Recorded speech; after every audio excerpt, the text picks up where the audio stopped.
sure go live here. Apparently, it didn't want to go live. So, Yeah, I hadn't seen it. all right, we're live now. Welcome to Bricks and Flicks. This is Theron and Caermon and HTTP, my brother Todd. And tonight we are making the Space Command Center from 1978. And we're talking about Starship Troopers, the movie from 1997 and the novel from 1959. This is one of the oldest space sets I have. So, I have a little bug diorama here. And let's get started. So, Starship Troopers, did you guys see it in the theater? I don't remember. I might have,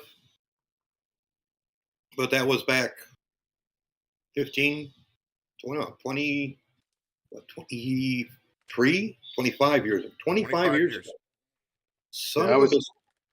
I was deployed in Desert Thunder on the carrier we never did anything, but we ran across as fast as we could just in case that was going to be a possible action that didn't come to fruition, but we were definitely there on time. So I don't know if I saw it in the theater. I can't remember.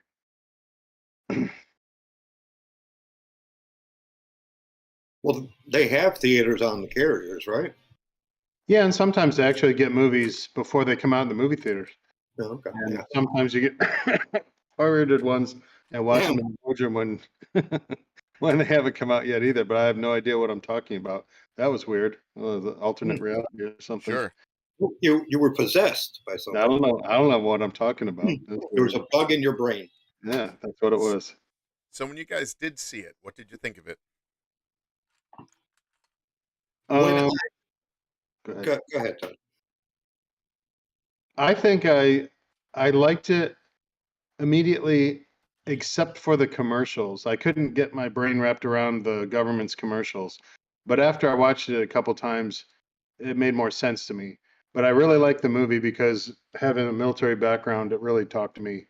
And there were some things I really liked. And the rest of the stuff, I knew I needed to digest what they were trying to say because it wasn't a movie that you could just say it was a bad movie. Because there's something about it that was right in lots of ways. And I like a lot of movies that other people don't like. So even though there wasn't a lot of uproarious praise for this movie when it came out, there was something about it that I liked. And I bought it as soon as it came out on DVD because I had seen it. So I must have seen it at the movie theater or something, or otherwise I wouldn't have known. I was just a few years out of the Air Force when it came out, and I liked it probably as a piece of propaganda to get people to join the military. Now, of course, this was before 9/11, but I really thought that the military was probably the best way for a lot of people to get some sort of education, some sort of training. And I figured, kids are going to see this movie and, want to enlist. And I think actually it did exactly that. People enlisted because they watched this movie. Well, that kind of had the opposite reaction that Paul Verhoeven wanted. Yep. I don't believe I saw this in the theater. I was changing jobs around that time, so I did not see it in the theater. I think I didn't see it until it was on DVD, and I did buy the DVD. In fact, I watched the commentary of it this morning, and a couple interviews and stuff. But and I read the book last night or two nights ago. So read it every couple of years. Yeah, I think I got the VHS tape before I got the DVD, to be honest with you. Well, that's saying something. So, what was, let me see.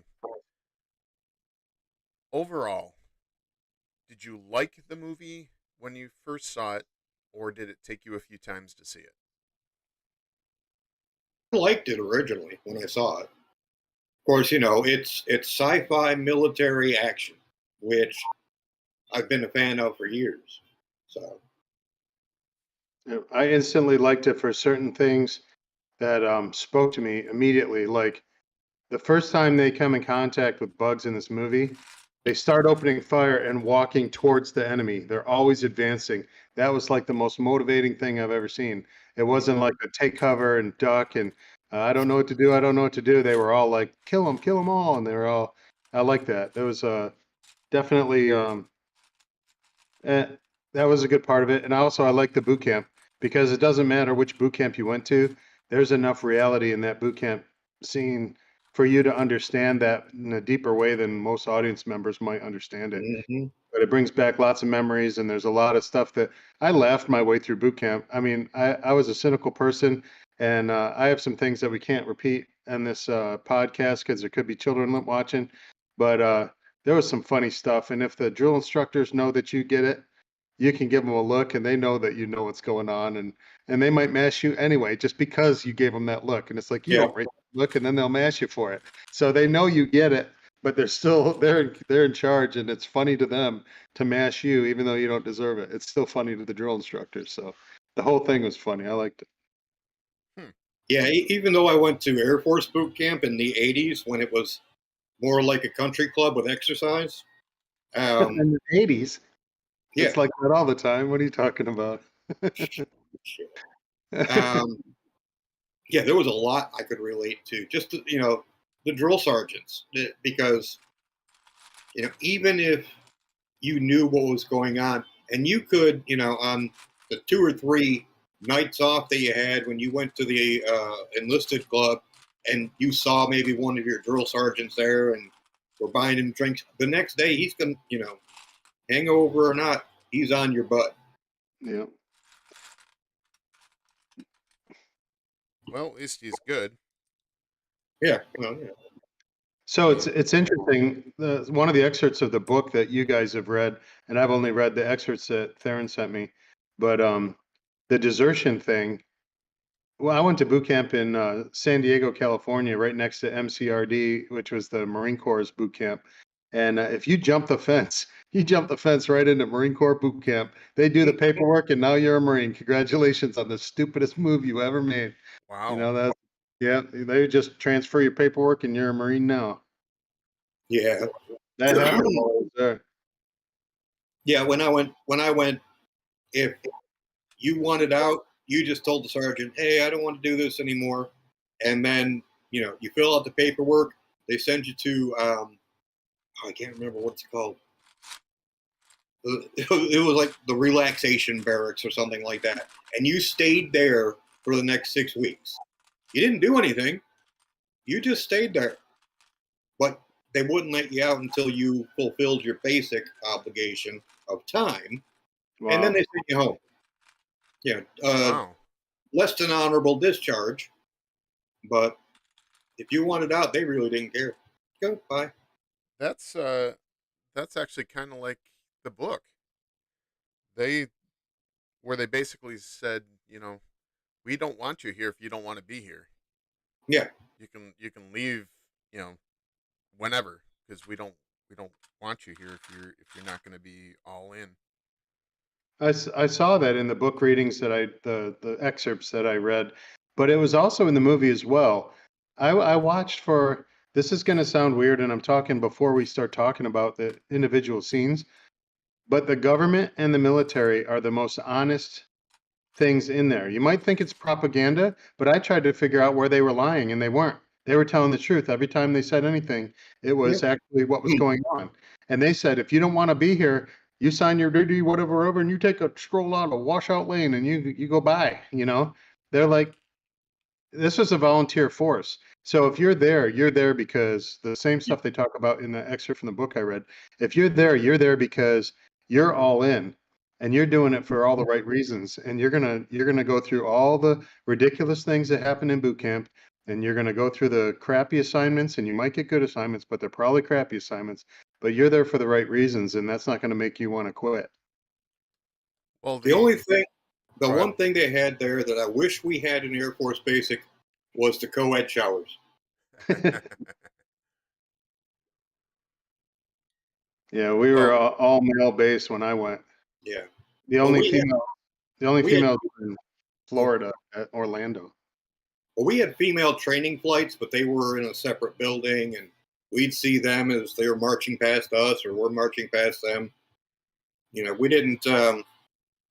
What's the word? Not commingle. Commingle, Yeah, fraternize. fraternize. There you go. We didn't really fraternize with them. Last couple of nights in basic, where they let us out, and so we could go to the enlisted club, or when I was at the Security Police Academy there at Lackland, you know, we'd see him there. But missing out on the co-ed showers. That's too bad, man. I might write to the Secretary of the Air Force about that. Complain. Yeah, Tell me I you want don't some think you money can back. assume. I don't think you can assume what showers they want to use anymore. yeah. We're not going to get into that. Oh, that's good. All right, so I guess do we want to start going through the timeline, and then I'm sure we could break out of the timeline to talk about ideas while they present themselves. Yeah, that works. Hit it. All right, so we'll begin at the beginning of the movie, and we'll just go through each scene. I wrote down sort of like little names for the scenes on my notes and put a circle around them, so I know there's probably like 27 different scenes in the whole movie. I'll just go right through in chronological order just because it makes a lot of sense. So the first thing you see is the music starts out, and it's kind of like patriotic federal service music, and there's a commercial, and it's got 3 sets of scenes within the commercial to introduce you to this world of what this movie's about. And you get a bunch of people saying, these guys are doing their part, join up and fight for the future, join the mobile infantry. Young people all around the world are joining up. They're doing their part. Are you? So, they say, join the mobile infantry and save the world. Service guarantees citizenship. So the first thing you see is you're going to be in a society where if you serve, you're going to be doing your part. If you don't serve, you're really not doing your part. And apparently you're okay to live in this country, but you're not a citizen that apparently has more rights than just living in the country rights. But Mm-hmm. you have some higher status of respect because you paid back to the big picture. And in this case, um, there's apparently dangers in the military service. They don't tell you what yet, but apparently it seems like it's a sacrifice of possible freedoms and a sacrifice of possible danger to yourself or life-threatening things. But you're not doing your part unless you do it. One of the things that I don't think the movie really tells you, but it's in the book, is that if you're a citizen, you can vote. If you're a taxpayer, which is what non-citizens are, you're just a taxpayer. You can't vote. I mean, you can do everything else, but voting for the political figures is the big thing that citizenship guarantees you. Well, personally, I think that's an awesome idea to execute. And it doesn't have to be military service like Israel has to do 2 years of conscripted military service. I don't Right? care if it's state service. I don't care what kind of service it is. It could be volunteering at a blood drive desk or something. I don't care. But if you had something which was a community service mandatory where you put something back into the system and appreciate the system, and then you go back and live your lives after that. It would give you perspective. It would give you some buy-in. It would give you so much stuff. I think you could live here, and I don't care if you live here, but you don't have a say on how it's governed unless you do something to earn the say. And it doesn't have to be military for me, but I like the idea of paying back the system in some way where you're doing service to your state or your country or your community. And then after that, you're bought in. As far as I'm concerned, you have the right to have a say. Otherwise, really, what have you done for me lately other than use up all that oxygen that those trees are making? Apparently, I just looked it up. Apparently, AmeriCorps is still a thing. That was the thing. That was the thing Clinton started, kind of an answer to the Peace Corps, because the Peace Corps, you went out and did things in other parts of the world, and AmeriCorps, you were supposed to go and help communities here in the U.S. So apparently that's still a thing. And Did you get a reward? Did you get citizenship or something? I think they help with scholarships to college and shit like that. Oh, sorry, stuff like that. Oh, you're good, man. So, I got a brand new word that I really like. That make sure after the stream I'll let you know. But Okay. it's an F word. But freaking love it.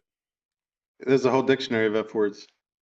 But anyhow, you thought that the F word was only one word that stood for the F word, but apparently people are modifying it so that there's a lot more. All right, so part two of the commercial, it starts to frame what's going to happen in this movie a little bit. It says, bugs have sent a meteorite, but this time we're ready. Planetary defenses are online, and they shoot this incoming meteorite. So something is shooting meteorites at the Earth. And it says it's coming from the bugs, and they're on Klendathu, and Klendathu has to be eliminated. All right, so the second part of this commercial is there's an enemy out there, and they're throwing meteors at our planet. But this time, apparently not the first time, but this time we were ready, and our defenses were ready for it. We shot it down. Anything? Otherwise, I'll keep going. Well, is that the part where they show the map of the galaxy and Klandathu's over here on this side and Earth is over here on this side? I can't remember specifically if that's the one. Because I remember thinking, even when I saw it in originally in theater, that okay, Klandathu's over here, Earth is over here. How the devil they get a meteor all the way through the galaxy? The other side of the galaxy, yeah. Yeah. Well, mainly because was it Neumeyer and Verhoeven don't have any idea what physics is or Well, actually, astrophysics. Verhoeven is mathematically astute. That's too bad because he definitely didn't use it here. Yeah, well, yeah. So, But yeah, I was looking at that too. Well, Heinlein was known for his technical prowess in his writing that seemed to justify what he was saying. He wasn't pulling magic bullets out of his butt. He was actually trying to make things technologically accurate as possible. And he wrote it. I don't know whether they had bug meteors coming from Klendathu in a different way or whether they were closer or not. But I don't remember. It's been a couple of years. I need to read it again. He was. There's a story that he and his wife Virginia spent 3 days going over orbital mechanics for one sentence in one of his books. well, I happen to have taken orbital mechanics, kind of space guy, and I can't tell you how messed up Hollywood is about orbits. Oh, I mean, geostationary orbit and it's going to burn in 7 days. I don't think so. Nothing burns out from geo. It's there forever, you know. So, have you played Kerbal Space Program? what space program? Kerbal Space Program. No. As a space guy, you really need to. It is probably the most fun you can have with orbital mechanics. Okay. It stays true to the math, and it surprised me because you often something coming down from orbit. Oh, let's just go down, and 3 minutes later they're down, and there's no big deal or whatever. Yeah. But you've got to get from orbital speed to landing speed. Yeah. Is a mother. You ever train 100 and 200 nautical miles if you're up high enough to stay in orbit so the atmospheric drag doesn't bring you in? And the funny thing is, you can't just aim at the planet. You have to actually slow down your velocity so that your orbit now will no longer go around the planet, but now it'll go into the planet, and that's how you gain in the atmosphere. And you have to start slowing it down at a precise spot so that you will land in sort of a precise spot. So yeah, and you have a window where if you come in too shallow, you'll burn up and it'll be too hot. If you go in or too steep, you'll burn up. If you go in too shallow, you'll bounce off. Yeah. Yep. But that's fun. Anyway, continuing. All right. If you want to know more about orbital mechanics, we can have an offline. Right here. Click here. So the third part of that commercial is now we take you live to the invasion. So there's this combat correspondent who's brought you to apparently some kind of a bug planet where there's war going on. And meanwhile, while he's giving the report, all hell breaks loose and bugs are starting to kill humans. Maybe it's And all this, maybe huh? it's because Christian Amanpour gave away the position of the aircraft carrier. Or they reported the SEALs landing on the beach Yeah. and videotaped them coming out of the rubber rafts. So Gotta love the media. there's violence, there's war, um, there's an invasion of a bug planet that's going on. Okay, you don't see a whole lot. It shows some people getting taken out. It shows I think does it show the reporter taken out on that one? Yeah, I believe I it think in does. the beginning it shows the reporter gets taken out, the cameraman gets taken out, and then it shows a soldier um, getting taken out, and that's the end of that scene. So now you're like, well, oh crap, that's going on, and It didn't go well. it shifts dramatically all of a sudden to a 1 year classroom. earlier. Yep. Does it say 1 year earlier? Yep. Yeah, Oh, okay. So they bring you back to how we got to that moment then. And now we're in a classroom and don't know whether or not it's a history class, history philosophy class, history philosophy military thought class, because this society that we're going to be introduced to seems to be heavily militaristic, I guess is a good word for it. But you have uh, Radchek, who's the professor who's talking, and he's saying that history has shown the failure of democracy and social science took us to the brink of destruction, basically. And then veterans took control, they imposed stability, and we've had generations of stability ever since because of what they did. And these are the facts. And but he's like, well, what have you learned of value from this course? And he starts interacting with the students. Okay, do we want to talk about anything about the history of how democracy and social science brought us to the brink? Well, in the book, he discusses with the class. The teacher's name's Dubois, and you don't know much about him at the moment, but he does discuss Marxism and communism and the value of things.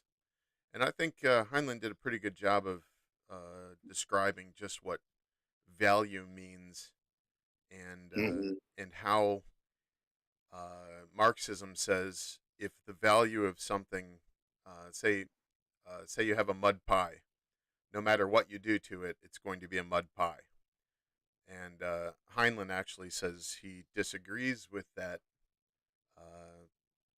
through the writing.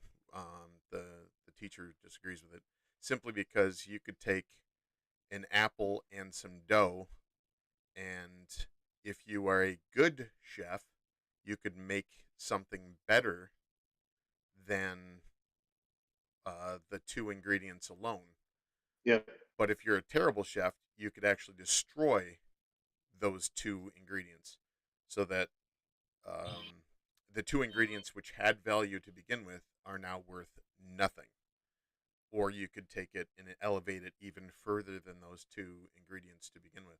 So I think it's kind of interesting that Verhoeven, after only reading 2 chapters, decided that he knew what the hell was going on with this book and was just too much of an idiot to actually read through it. And it's too bad. I Well, mean, in one interview, said he thought the book was so stupid the first time he read it that he couldn't even finish it, and two chapters. he only read it before he made the movie so that he could at least try and make a satire of what the book was about. He never read it. He read 2 chapters. Yeah, and I New, think he said he thought it was depressing and sad. Newmeyer read it, but Newmeyer didn't. They discussed how they were going to destroy uh, the story by manipulating it into what they wanted. But apparently there was another story they actually based a lot of Starship Troopers movie on, but I don't remember what the hell it was. It was one of the many, many, many things I've read in the last couple days. But anyway, so the history and moral philosophy class, the teacher was not in any way, just like Ratchek, pushing anyone into the military. He wasn't. He wasn't in any way, like you said earlier, Todd. The government, the teachers were not pushing people into service to become a citizen. It was just an option. Yeah, facts and truth, and facts don't care about your feelings. Nope. So, so Ratchek, who is Dubois, I don't know how to pronounce it, but Dubois. He it's Ratchek in the movie. He basically says, so those are the facts, but what have you learned of value? He goes, why are only citizens allowed to vote? And the answer to that is, it's not a reward for the service, because a reward given from the government has no value because gifts have no value. So basically, I think that if you pay attention to the way it was presented, which was more eloquently than I'm presenting it, you can see that if it isn't something that you're worth fighting for, that's worth fighting for or dying for, then they're not your rights. The rights you get are the rights that you're willing to fight and die for because you value those rights. If you don't value them, then they're worthless because you've got something you didn't earn, or you've got something that you don't even understand. It was just handed to you and you don't get it. I don't know if And no, that's very good. And at the risk of skimming along today's politics, we're seeing a lot of that today. A Oh lot yeah. of people in this country do not understand the rights that we have because they haven't shed blood for them. Yeah. And I think that there was kind of a laxing of parenting where you can't spank your kids. Now they can have chicken nuggets and mac and cheese, and you don't say, well, you're going to bed hungry because that's what's for dinner and you're going to eat it. Or you're going to have a mouthful of it. I don't care whether you like it or not. It was prepared for you, and you're going to respect the chef, and you're going to at least try it. And otherwise, that's the last meal you have, and it'll be sitting here waiting for you till you come back. That's too harsh. Oh no, I want to affirm my kids. You don't want to spank them or have anything other than, they don't even do timeout chairs. That's probably too harsh of a punishment for them. And so no wonder that the kids have no idea what any of this means. Yep. Anyhow, Yeah, so they go punishment is ahead. brought up very well in that history and moral philosophy class by Dubois. So Yeah, juvenile delinquency is one of the major themes of the book. And one of the excerpts that I did read, because a couple of them had a whole chapter of one of them, and that might have been what it was that on, was the the corporal punishment capital one. punishment and juvenile delinquency. But basically, what he was saying was that you have to bring them up in the way that they should be brought up, which includes consequences, which includes reward for good behavior and immediate no reward or punishment for bad behavior, to teach them how to make it in society, to teach them how to understand how things work and what value even means. So I loved what he said in the book, which was there are no juvenile delinquents. There is only parental delinquents. yeah. Hmm. If you can't raise your kid right, then it's not their fault if they had no rules and then they break the law. If they turn from 18 years old all of a sudden, where did they learn how to be a member of society if they didn't learn it while they were a juvenile? So Exactly. it seemed like that there was some discussion in the excerpt of the book that I read where the parents participated in the punishment alongside with the kids. So if a kid was a delinquent and had punishment, then the parent got punishment alongside him for not raising them right at the same time. Pretty good idea, I think. Yeah. Um, all right, so they talk about voting. the right to vote is given to citizens, and voting is the exercising of political authority. And force is the supreme authority, and force, my friends, is violence. Naked force has resolved more issues than any other factor in history. So they've got some, It says violence never solves anything. yeah, wishful thinking at its worst from those who forget that. For those who forget, always pay. So it's wishful thinking at its worst. If you think violence never solves anything, that was one of the students' retorts to Radcheck's comment. But he's basically talking about historical truth, and it was historical truth before it was in this movie, but in their society, it's definitely true because society was on the brink of disaster, and people exercised authority, took control, imposed their will on other people, and saved society, basically. Yep. But I mean, if you won't work, you won't eat, was like the first thing that happened with the colonists and the before it was the United States, just in the Americas, the first colonies. I mean, if you had a love fest that Bernie Sanders was in, they kicked him out of a commune because he was so lazy. He wouldn't do anything. Colony's not going to survive. Excuse me. I don't know if you guys follow John Stossel at all, but Sure. Just the stuff that you send me. Yeah, I post it on Facebook all the time. He followed an experiment because people were saying that the Pilgrim's first colony was essentially a commune. Everybody got to work the farm, everybody got the benefits from it. And what they found, what happened, geez, excuse me a moment.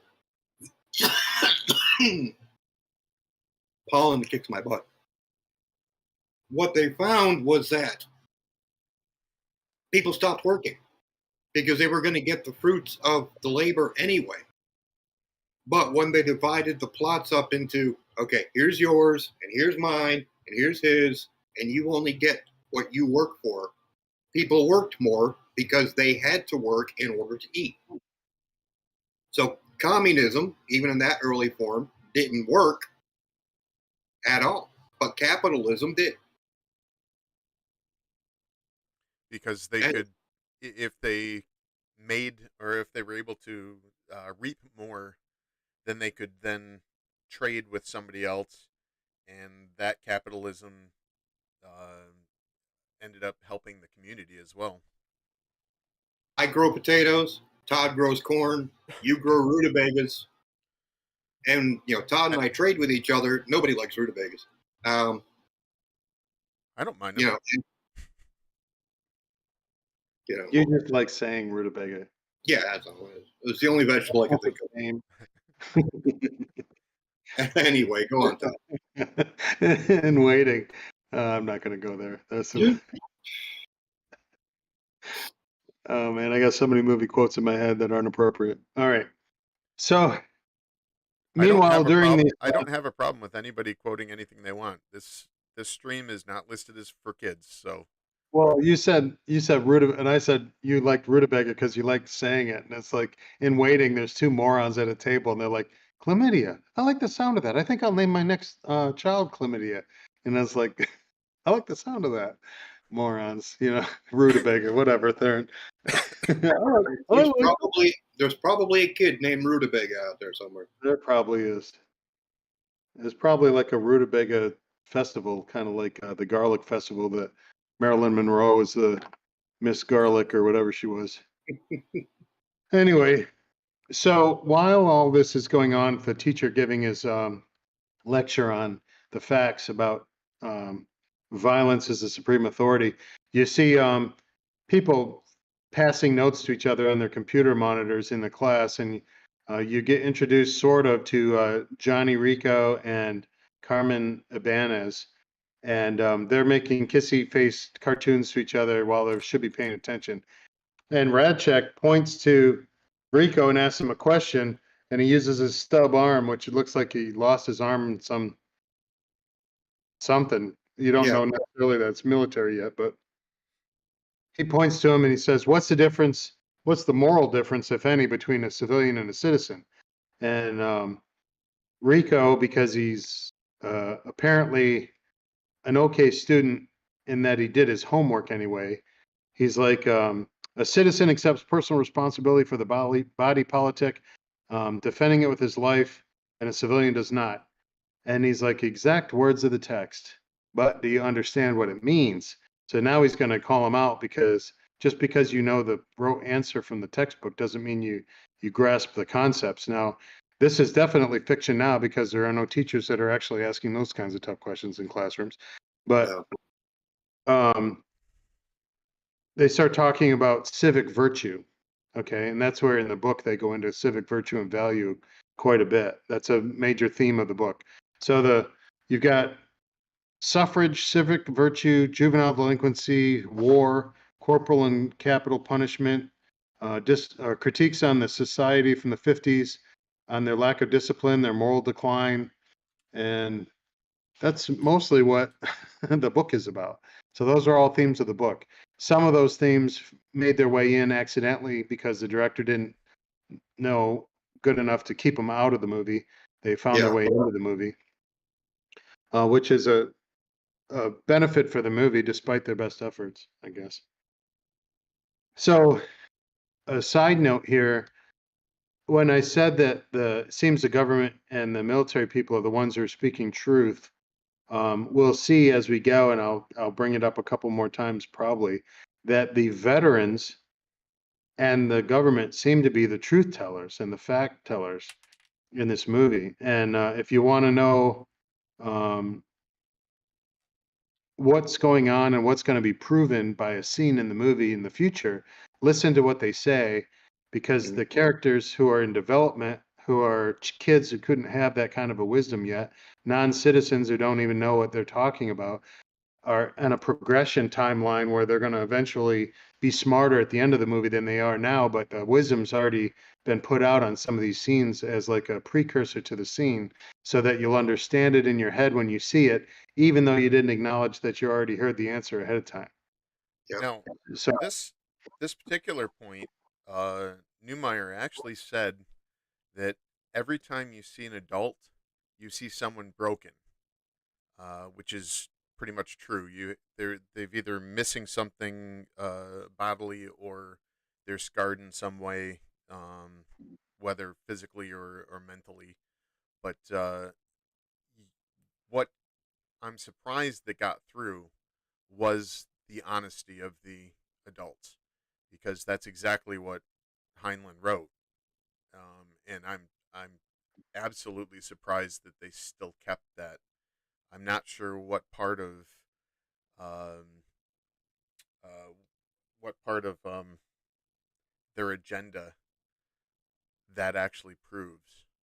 well, they thought that the militaristic part of this book and the things that seem to reflect maybe the question, what if fascism worked?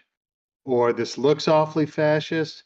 So they repeated a lot of the things that people said, thinking that the audience was going to take it as satire and think, wow, they are stupid. And instead, they said the truth, and they said things that people resonate with and are like, no, that actually makes a lot of sense. So I don't think anyone in the audience knew that the movie was a satire until it did so badly and someone explained it to them that, oh no, don't think it's a bad movie. It's a deep movie. It's got satire. We're making fun of militarists, and we're making fun of people that think that might makes right, or that you should serve in order to earn your rights. Let's make fun of that. And they were so bad at making fun of it that they didn't realize that they were actually making the opposing side's point the whole time.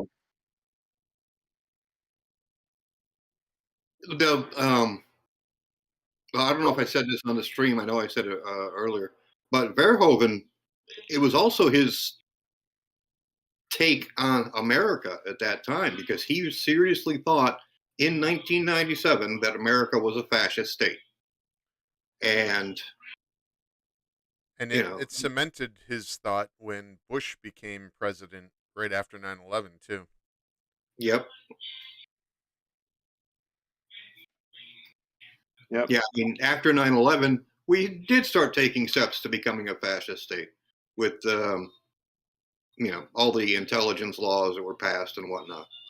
But My and signature on all of my emails at work uh, basically said thank you to alphabet soup. I just had every single alphabet soup that I could think of for doing such a good job. Keep up the good work. It was the underline of every single one of my emails. yeah, that didn't put you on any lists or anything, did it? Probably, but I don't give a shit. All right, so the students are in between classes. That class is over, and they go to check out their test scores because Caermon Ibanez is very excited about her test scores because she wants to go pilot and fly in federal service in the um, Fly Star Cruisers, whatever. So she runs to check her math score, and they pull it up on a big screen, and Carmen ends up with a 97% in math, which is pretty good. As the story progresses, you'll start to realize that she's probably middle class, but she's very smart. So she's one of the smart ones. She's not a sporto. She's not on the sports team. She's not a cheerleader, but she's cute. She knows she's cute. She's got the captain of the football team as a boyfriend, but she's also very smart, but she's middle class. And I think in the book, they talk about how um, Rico's father, and they are rich, don't approve of him dating her because she's beneath them. I think, is that in there? Is that in the Uh, book? Actually, they don't even date. Um, in the book, they're not even an item. Rico and Carl are friends, and Dizzy doesn't even exist in the high school. Um, she doesn't show up till boot camp, and I believe well, I think it's a he actually as well. Mm-hmm. It is. He dies on Clendathu um, during the first drop, first cap trooper drop. Um, but what they do mention though is that he is definitely rich, um, and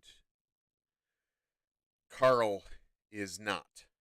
So Carl has to go in order to get an education. Carl has to go military in order to be able to afford it. But he's an electrical genius, electronics genius, and he actually goes R&D. And in the scene where they're recruited, where Rico actually says to Ibanez that he ended up getting military intelligence when he went for R&D. He actually got R&D in the book. He was not a psychic. So lots So of things changed. I think that I'm going to give the writers some credit for this movie. In one of the interviews between Casper Van Dien and the director, I don't even know all their names. Verhoeven. Yeah, him. They said they did storyboards, and then they just made the storyboards occur, and that might have been a revolutionary thing in movies to do storyboards. Storyboarding was probably still pretty fresh, but it was how to portray to everybody how they were going to tell a story using the scenes that they were in, so the actors knew how to give the proper amount of development of the character in each scene so that they wouldn't go out of order and be more advanced in the character than they actually were. So storyboarding worked really well. And the storyboarding they used, I think, made some of these characters um, consistent in what they were trying to say. And Diz not being in the school, for them adding Diz in, I think that they were true to Diz's character throughout the whole movie, whether they meant to or not. And even though we haven't really met her yet, but we're going to in the next scene, I think that I told Theron this earlier in a comment while we were talking about it. I honestly think when there's protagonists and antagonists in a movie, they're the people you can relate to the most, or at least they're the people that the movie's really about. and it may take you a while to discover who the movie's really about. In my opinion, I think that Radchek, the professor, and Dizzy are the two characters who are the protagonists of this whole movie. Dizzy is the one who always knows what to do, Yeah. always sees the reality for what it is, always calls the shots, always makes the plays, and she's very competent as well. She's professionally competent throughout the whole movie. And whether they added that character in to be a high school person that follows them further through the movie, um, I think they did a good job, and I can only assume that it came from their technique with storyboarding and actually character development. And maybe the actress herself understood how she was going to portray her character and be true to that portrayal throughout the whole movie. But no matter what scene she was in, even though there were circumstances in her life which made her react to the circumstances, she was still the person that we're going to see is the one who knows what's going on and what the right answer is to do at that moment. And Radchek is the one that develops in everyone's brain what the right thing is to do until they learn that that was correct. He's the And father that figure. Rico never takes Radchek's place. He falls into the role to someday be like Radchek Mm-hmm. because he's never old enough to be a veteran who's seen it all, who gets it, and has had time to think about society, the impact on society, the philosophy, all of that is still the guru is Radchek, but Rico is the one on the journey. But I think that Radchek and Dizzy are the two It's protagonists of the movie. I wouldn't at all disagree with you because really they are the characters that you most want to relate to, and it's almost like you're uh, those are the protagonists, even though you're watching them through the eyes of Rico. Well, I think that whether or not they stole from this movie, which it wouldn't surprise me if they did, but in the Mel Gibson movie, The Patriot, people go in and still might think that The Patriot was the name given to Mel Gibson's character, and it wasn't. The Patriot was his son. And the same way that this movie is about Johnny Rico, you think, because Dizzy is kind of a side character until she isn't, but Rico's the main character the whole movie all the way through. He's not really he's not the Patriot. The Patriot is Dizzy. Yes. Yeah, Yeah. she's the first one in boot camp to immediately buy in. Um, she understands the what her sacrifice to be in the military means. In the book. So no, Well, in the movie, in she's the not. movie, Oh, well, okay. Well, let's wait till we get to that scene and maybe bring that up again or flesh it out because I got comments about what she Yeah, did too because I really like her character too. So they're getting the class scores anyway. Carmen obviously got a 97. Let's bring up Rico's score. And they're like, oh, ho, ho, Rico, 35%. Very impressive. You know, he's like, Carl, take it down. You know, as Carl shows everybody, he got 35%. Everybody claps. And, you know, it's interesting that he can still be popular in the school just because he's not good at math necessarily. Now, where it takes him from there, if he joins federal service, it's going to limit his options. He's not going to be a nuclear scientist if he's got a 35% math. But he has difficulties in learning in the school environment when it comes to mathematics. He seems to understand at least that Radchek's an important person and important enough to listen to what he says. And later he comments that it's his best class. And it seemed like he was just kind of maybe a brown noser there. But I think he really believed that he was getting real value from Radchek by listening to him. I mean, if I listened to Jordan Peterson lectures, it took me 2 or 3 years of listening to his lectures where I could sit through one without just being confused. And it took a long time to absorb all the things he had to say so I could understand what he was saying. So I guess I can feel with a semester or two of sitting in one professor's class, you may not get it all. But and yet, even though you were confused for 2 years, you listened to his lectures for 2 years. So even though you didn't quite get it, something he yeah, said was saying The truth resonates. Yes. it really hooked you. Yeah. Yeah, I can see the relationship between him and Ratchek not because needing to so not needing to even completely understand. You can yeah, still understand that somebody understands what they're Oh, talking about and yeah. that there's truth in what they're saying.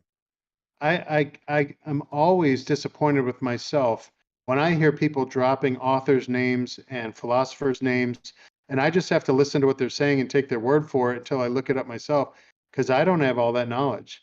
I mean, I was 17 and I was in the military, and tell you what, I I thrived pretty well in the military, and I knew my job, but I didn't have time to philosophize. I wasn't a philosophizer. I didn't mhm. learn a lot of the stuff that I wish I did, and I've tried to pick up a lot of stuff now because now I see the value in it. But back then, I was very busy doing exactly what I was supposed to be doing at the time, and I would have loved to have had this kind of perspective back then. You know, so there's some back and forth between Carl, the smart one who's going to go in military intelligence eventually, and Rico. They're friends, and Carl has a sense, and he doesn't need to read anyone's mind, even though Rico makes some comment about that. That Dizzy's been checking him out, and that other people are waiting because he keeps trying to wait for Caermon, and he hasn't apparently sealed the deal with Caermon, but he's holding out for Caermon only, even though there's other girls that want to be with Rico, and they look at Whoa, hold on. We're losing you. Dizzy, and There's Cylon. Dizzy's kind of like making Oh, cow eyes at him. Know that what she's after. we got the gist of what you said, but we lost most of what you said. All right, I don't know how to fix it. You're fine now. Right. You're fine now. All right.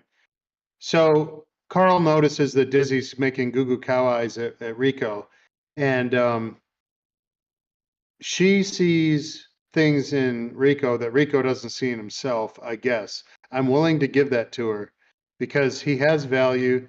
Um, I don't think that we didn't have we haven't had the football game yet. We'll talk about that more later, but she knows him. She's on the same football team with him. She's in the classes with him. She So, back. yeah, but she's got Google eyes for him. Mhm. From the moment you start to see her, she definitely has Google eyes for Rico. So we go from the scene of Rico getting embarrassed with his math scores um, to the biology class. Here we have another professor who looks like she's blind, Yep. Yeah. maybe, and it looks like her eyes have been burned, and she's a professor of biology. Now, we don't realize that, but I would assume that she probably had military service as well, because the people who have the wisdom, the truth, and the knowledge that it's important to teach these kids seems to be the military veterans who are the citizens. So, anyone tell me who that actress is? Rue Room. McClanahan. Isn't that crazy? I didn't know that. I I, found that out and I was like, what? That's Rue McClanahan. I recognize her as I'm watching the movie, and I go, I know who that is. And of course, I got IMDb up on another tab, so Yeah. I got holy Christmas! It's Rue McClanahan. So, do you remember in Airplane, the movie, Yeah, when they couldn't figure out the food poisoning and a couple of the black guys who had gotten it could only speak jive and nobody spoke jive, and they go, can anyone speak jive? She goes, I speak jive, and hmm you're like, shit, huh? And just talking to him, and you know who that was? Oh, it was. Isn't that the mother to Leave It to Beaver or Yeah, something? it's Ward Cleaver's Yeah, mom. yeah, That was hilarious, or not Ward, but the Beaver. yeah. Ward's wife. Yeah, so that was hilarious that was her role in that. But yeah, Rue McClanahan, she's a biology teacher.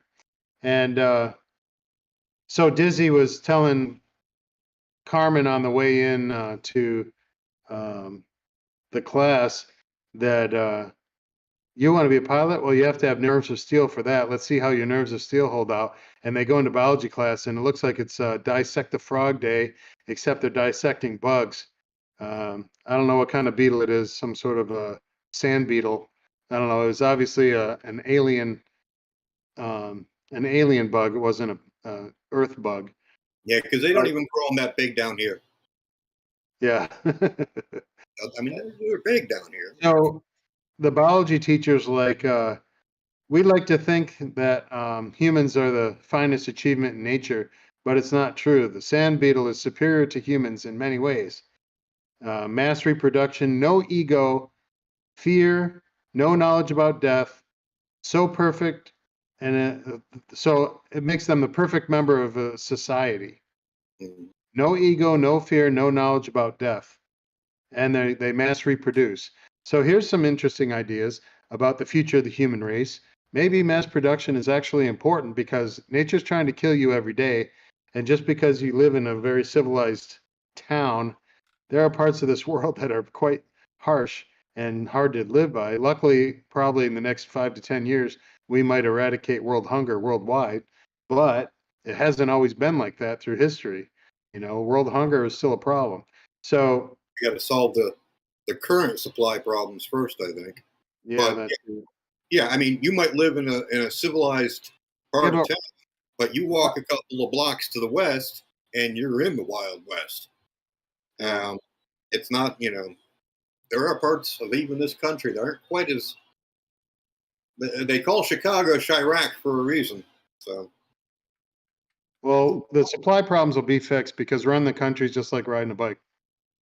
Yep. Pause for dramatic effect. Anyway, you'll have to read the newspaper and look at the date of this transmission because I'm not going to explain it any more than that. I'm going to Anyway, get some more iced tea. I'll be right back, guys. Keep talking. all right. So, so while the biology teacher is saying that this bug is superior to humans in many ways, Carmen says, "Wait a second. Humans have developed art, mathematics, and interstellar travel." And she says, "Well, the arachnids are highly evolved insects in societies that have evolved over millions of years. They colonize planets by hurling their spore into space, and so even though we have interstellar space, they seem to do that as well, just in a different way. So the biology teacher is convinced that humans have an ego apparently, and they're stuck on their own self-worth without taking into perspective that there are other things that do it better than we do in some aspects of life. Um, so a little side note here, why do the bugs throw their spores into space to colonize space? I think that when they talk about the bug planet later on, they talk about how it's got severe gravitational forces that wreak havoc on their home planet, and that creates the asteroid belt around their planet, which gives them ammunition to throw asteroids at Earth. But their Mm. planet must be a pretty harsh place to live because they throw their spores out, not necessarily because they are space explorers and they want to see how many colonies they can make. They might be doing it as an extinction level event where their planet's not a nice place to live and they're going to die out if they don't send their spores somewhere else. Well, not to get too far ahead, but when we get a look at their planet, what's one thing that we did not see? Vegetation. Exactly. There's no vegetation. It's all rocks and sand and bugs. So unless they're turning cannibalistic, which they might be, yeah, that planet is not going to support anything Well, much longer. humans might be their new food source if we keep sending waves of Marines to try and take Clendetha. There's a And good food. maybe that's their plan. And it's good for you too. You could call it brain food, maybe. Just saying. Anyway, we'll get to that. So, all right. So we switched from the biology scene. So the only thing I didn't mention is that Carmen's nerves of steel. I don't know whether or not it's a measurement for competence as a pilot on whether you get nauseated or have a high, what do they call it? What is it when you get grossed out by stuff? A disgust factor. If you're Yeah. high in disgust, maybe things make you puke or throw up in your mouth a little bit, or I can't be around someone else when they're puking, or I start puking. It might be that, but it doesn't necessarily mean she doesn't have a future at being a good pilot, but she doesn't show her medal in a biology class where she pukes when she's handed the guts of a of a Well, sand beetle. nothing has ever disgusted me but smells. So once, Mm, I mean, I could dissect anything in science. I had no problem with it. But if it was something that reeked, I mean, frogs smelled like formaldehyde, so that wasn't a problem. But um, at roadkill, uh, anything that is deteriorating, that fresh. yeah, Well, anything I that's not so fresh. I have been fortunate that I haven't smelled decaying human bodies before, but I had a freezer that thawed Okay. itself out because of a loss of power, and we never knew that it had. And it was leaking all over the garage, and everything had been thawed out, and it had been bad enough, long enough that there were maggots and rotting stuff in there. And I had to clean that all out and get it all into trash cans. And I tell you what, I retched. I didn't throw up, but I dry gagged the entire freaking time. That was the most horrible smell I'd ever experienced. I could feel your pain on the smells because I just think about that and I could probably throw up in my mouth just thinking about it. It's so bad. Yeah, Okay. I just Yeah. can't do it. Let's not do that. Nah, let's not do that. I just go throw up in my mouth a little bit right there. Good scene from Dodgeball. Anyway. Um, so now we switch to If you can dodge a wrench, you can dodge a ball. exactly. Dodge, dive, dip, duck, and dodge. Dodge. 5Ds of dodgeball. All right. We switch to a new scene where you see these cards flipping on a screen, and Carl is taking a psychic test for homework or a research project with Rico.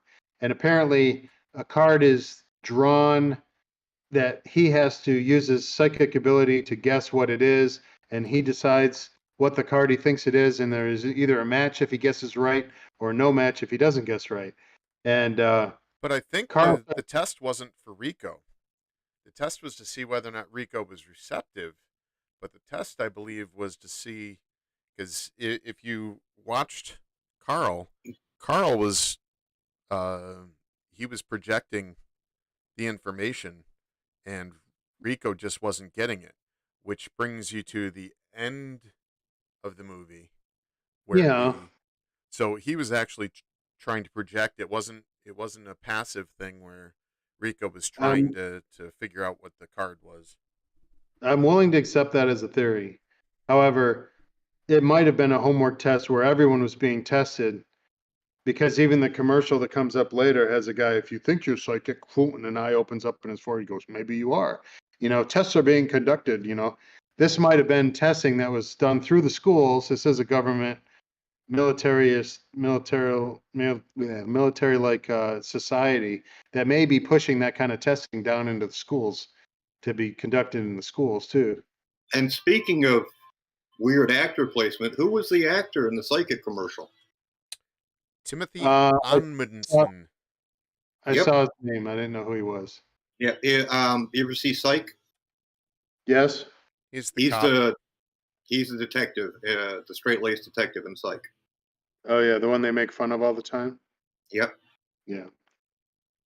Yeah, he's the one that had the stroke a few years back. Yeah. So And made the second movie while he was recovering from the stroke. wow. Yeah. But Tough guy. he did get the girl though. In the end.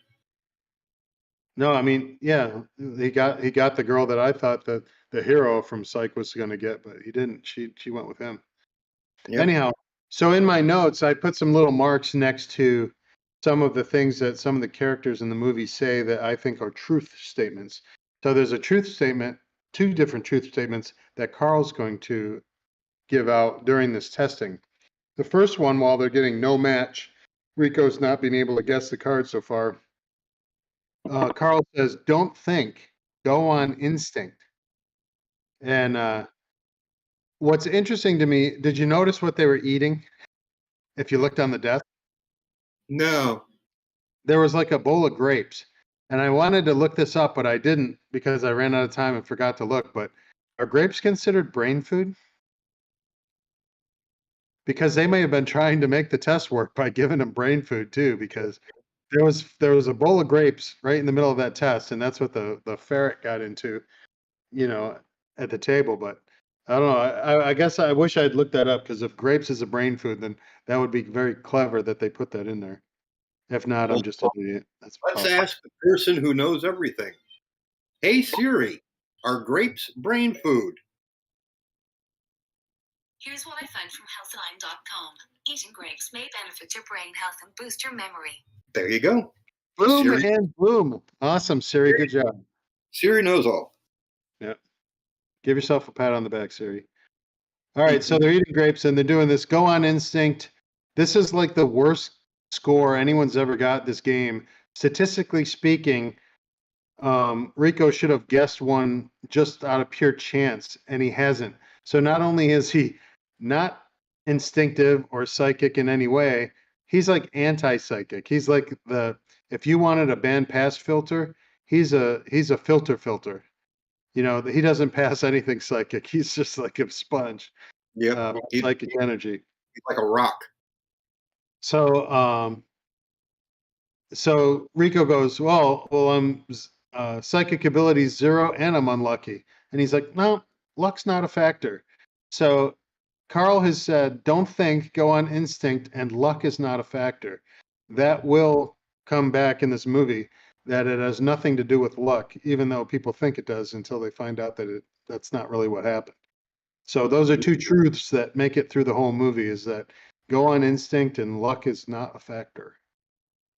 So they decide that maybe Carl says maybe it's a new stage in human evolution. Who knows?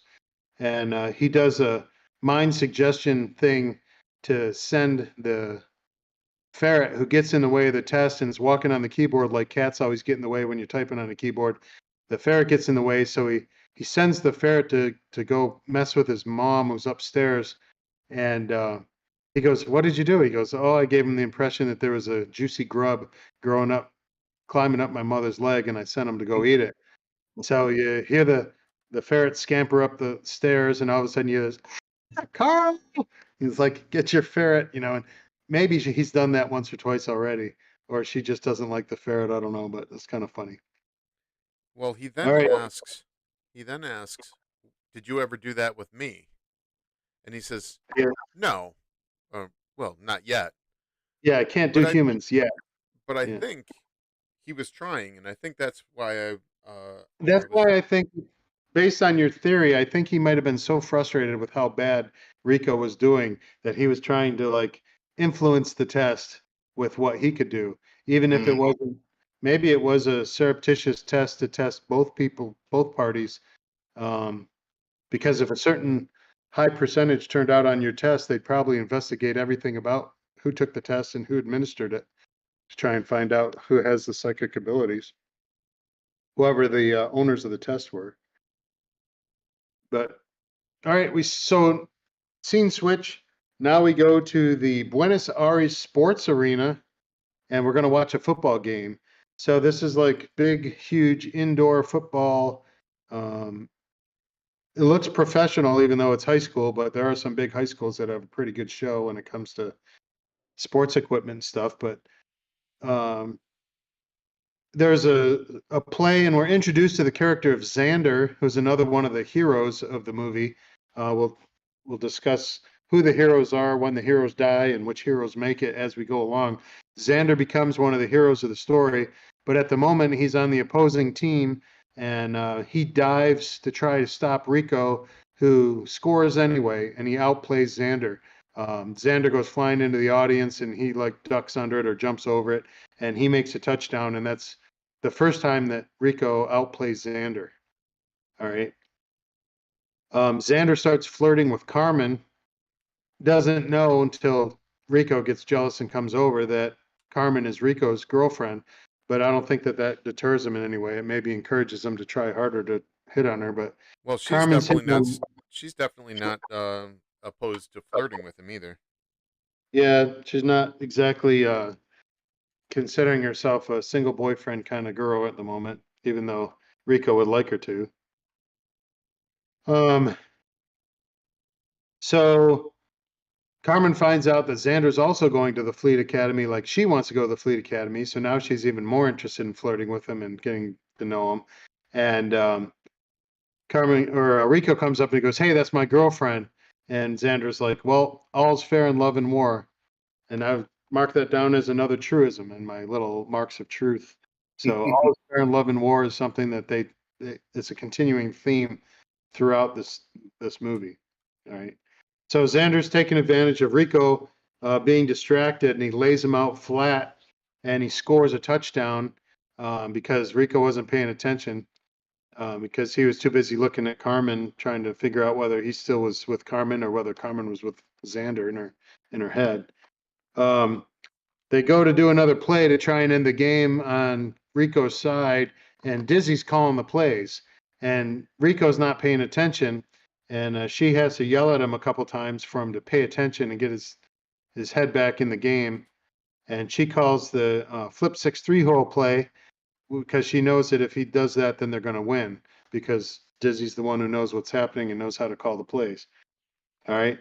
So Rico does his double flip over a couple of bad guys, opposing team members, catches the ball on the other side of the flip, runs for the end zone. He dives for it, gets caught by Xander, but Xander's not able to stop him from crossing the end zone, and touchdown, and the good guys win the game. And so that's the second time that Rico outperforms Xander. And then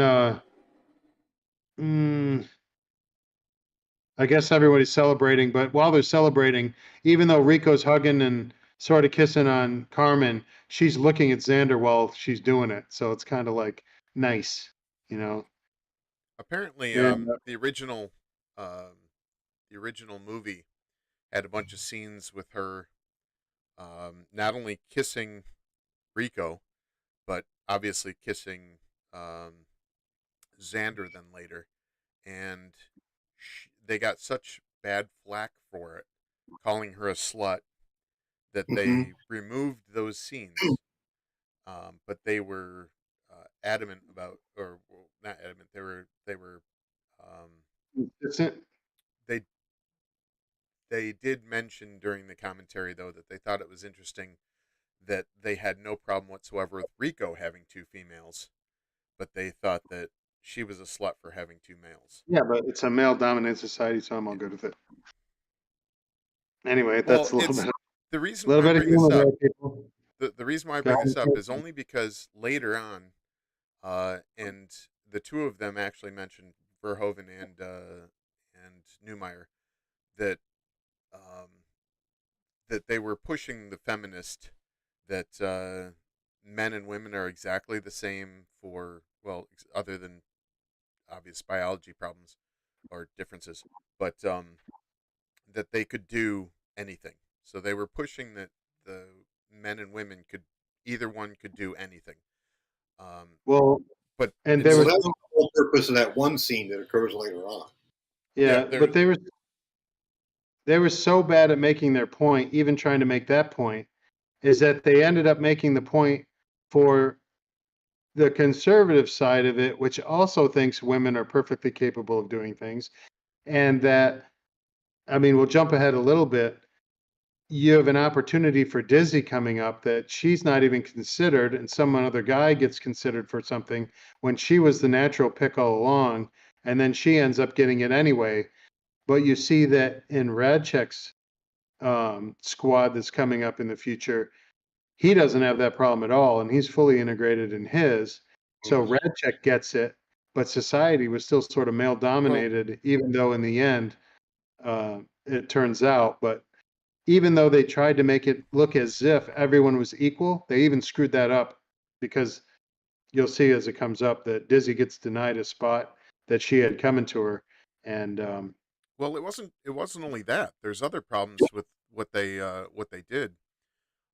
And as it comes up, we'll talk more about it. But they um, uh, they missed that Heinlein actually mentions in his book that women are better at piloting. They have better Mhm. reaction time, and they can handle G's better than we can, than males. And that was something he actually pushed in the book, and they completely missed that and their idea was, well, we're going to push that men and women are the same no matter what, and the fascist idea of men being the only soldiers that are worth a damn. Well, That they not what only they were. they not only screwed it up in this way, they also screwed up the very next scene where Rico's mom is the Stepford wife, Yeah. whatever. She's a Stepford wife. She's got she's got some kind of weird Oedipus complex where she doesn't want Rico to leave the house because she's going to be stuck with this overbearing asshole of a husband, and she's going to be all by herself. So she doesn't really want Rico to go either. Not that I'm a Freud follower in any way, but the whole Oedipus situation, she obviously doesn't want him to go out and conquer the world like the hero's supposed to. She wants to keep him at home where she can protect him, where he can be safe, and where she can use him as her friend because her husband's obviously not as much her friend as it seems because they're not in agreement. So let me introduce that scene real quick. Yep. So now Rico's back at home, still in high school after the game with his parents. And so mom is a little upset that Rico's graduating and moving on to Harvard. But apparently there's a big surprise. Um, Well, before we get to the surprise, the dad comes in a little bit upset already because he went and checked the mail and apparently some federal service handbook, like welcome to federal service kind of thing, is sort of come in the mail. And he says, I assume this came because you asked for it to be mailed to us. And Rico said that a lot of people, a lot of his friends are joining federal service, and he was thinking about it. And his dad's like, "Oh no, absolutely not! I forbid it." So he didn't even have a choice. His dad already had an opinion. He absolutely forbid it, and that probably is what drove Johnny into doing it because he wasn't going to do it until his father said that he had no choice in it. And he said he'd rather take lashes in the public square than let Rico ruin his life by going off to be a citizen, learning how to be a citizen. You know, so um, Rico tries to say it's not a career, it's just service. So he means 2 years of service, which is what the normal stint is to get citizenship is you do 2 years of service or however long they consider you necessary and then they'll let you go. But you initially sign up thinking it's only going to last 2 years. So Rico really wasn't so committed that he thought he was going to be military the rest of his life, but he did like the ideas that probably picked up on maybe in Radchek's class, maybe just because he wanted to make up his own mind and he was tired of seeing his dad tell him what to do all the time. And he probably knew that he was privileged and rich. He probably knew that his dad was a left-leaning, non-citizen person. So, um, and his mother puts out that, and you could die. It's like uh, the risk of death is there too. So let's go back to the biology teacher saying why the bug is more important, why a bug is more evolved than man, because humans think about death and humans have egos. So the father has the ultimate huge ego, and the mom is worried about him dying, and his father would rather take lashes than let his son put himself into that kind of a situation or risk. I think he thought that it was beneath him to join the federal service, and that was for people who don't have any other hope in life other than to join the service to try and make the situation better, but they were rich already and wasn't necessary. And that's a common trope today in our society. The people who go into service, go into the military, generally, except for perhaps the officers' corps, are the poor, and just those who don't have a lot of other opportunities in life. I mean, it was one of the reasons I'm enlisted in the Air Force. I had the scores to go to college, I had the grades to go to college, but didn't have the money. And my grades weren't good enough, and I was not a sports dude, so I was not going to get any sort of scholarship. I got a $500 Regents scholarship, which, yay, that's not going to do much. That didn't even get you one class back then, or maybe Yeah, well, maybe one class. when I went to MV years later, it did give me one class. But yeah, that's the reason that, well, one of the reasons I joined the Air Force. I had really no other opportunities. Yeah, I went to MVCC too, and that was to get money for a degree. I actually wanted to fly, and the movie that influenced me to do that was the Final Countdown, where the Nimitz goes back in time to 1944 or 1945 to try and stop the Japanese, or 41 to stop the Japanese taking Yeah. out Pearl Harbor, and that had F-14s with the Jolly Rogers skull and crossbones on the tails, and that was like what made me want to fly more than anything. But I needed to have a degree to do that, so I went to MVCC for a couple years before I enlisted. But I enlisted to make money to get a degree, so I could try and go officer. And all right, so they argue, but there's more arguments coming. Um, um, but Rico's convinced that the decision's his and not his father's. So there's a blow up there. He goes, "You're going to go to Harvard, and that's it. You don't have a choice." And then we switch to the dance scene. So now this is like graduation dance where everyone's going to say goodbye before they ship out to different places in their lives. Rico's talking to Dizzy, and he's like, "Oh, hey, Diz, are you gonna like play for this team or that team?" And she goes, "I don't know, maybe Tokyo might take me," or whatever the names of the different teams were that were put out there. But he said to her, he goes, "Whoever gets you will be lucky to have you," because he knew Diz was a great quarterback and he knew Diz was excellent at everything. It's just he had such goo eyes for Carmen that he wasn't attracted to Dizzy in the way that Dizzy was attracted to him. But so Rico, meanwhile, talking to Diz and trying to find a way to get away from her because she pulled him away from Carmen when Carmen went to get something to drink. Um, he sees Radchek coming up into the dance area because he's like a chaperone for the dance, I guess. And he goes, "Wait, I want to go talk to Radchek before we all disappear," and I don't get a chance to talk to him. So he pulls away. She watches him leave, and he comes up to Radchek. Now, he just got done arguing with his dad, saying that it was his choice, not his father's. He wasn't going to go to Harvard. He wanted to join the military. He was very upset, and he goes and talks to Radchek. Radchek refuses to help him make up his mind on what he should do because he asked him straight out. He goes, "Well, my parents don't want me to. What do you think I ought to do?" And he goes, um, "Figuring out things for yourself is really the only freedom that anyone has." So that's one of the Yoda sayings from Radchek for this movie is he didn't really tell him what to do, but he pretty much told him the answer that he needed to make that choice.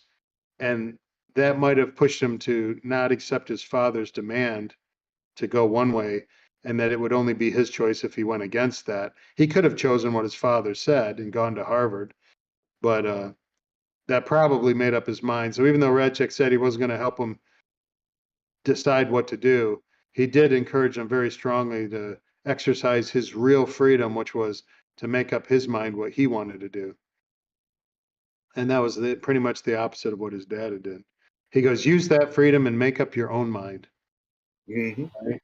Well, that was the intended by Newmeyer to make the dad a terrible father and Ratchek a good father.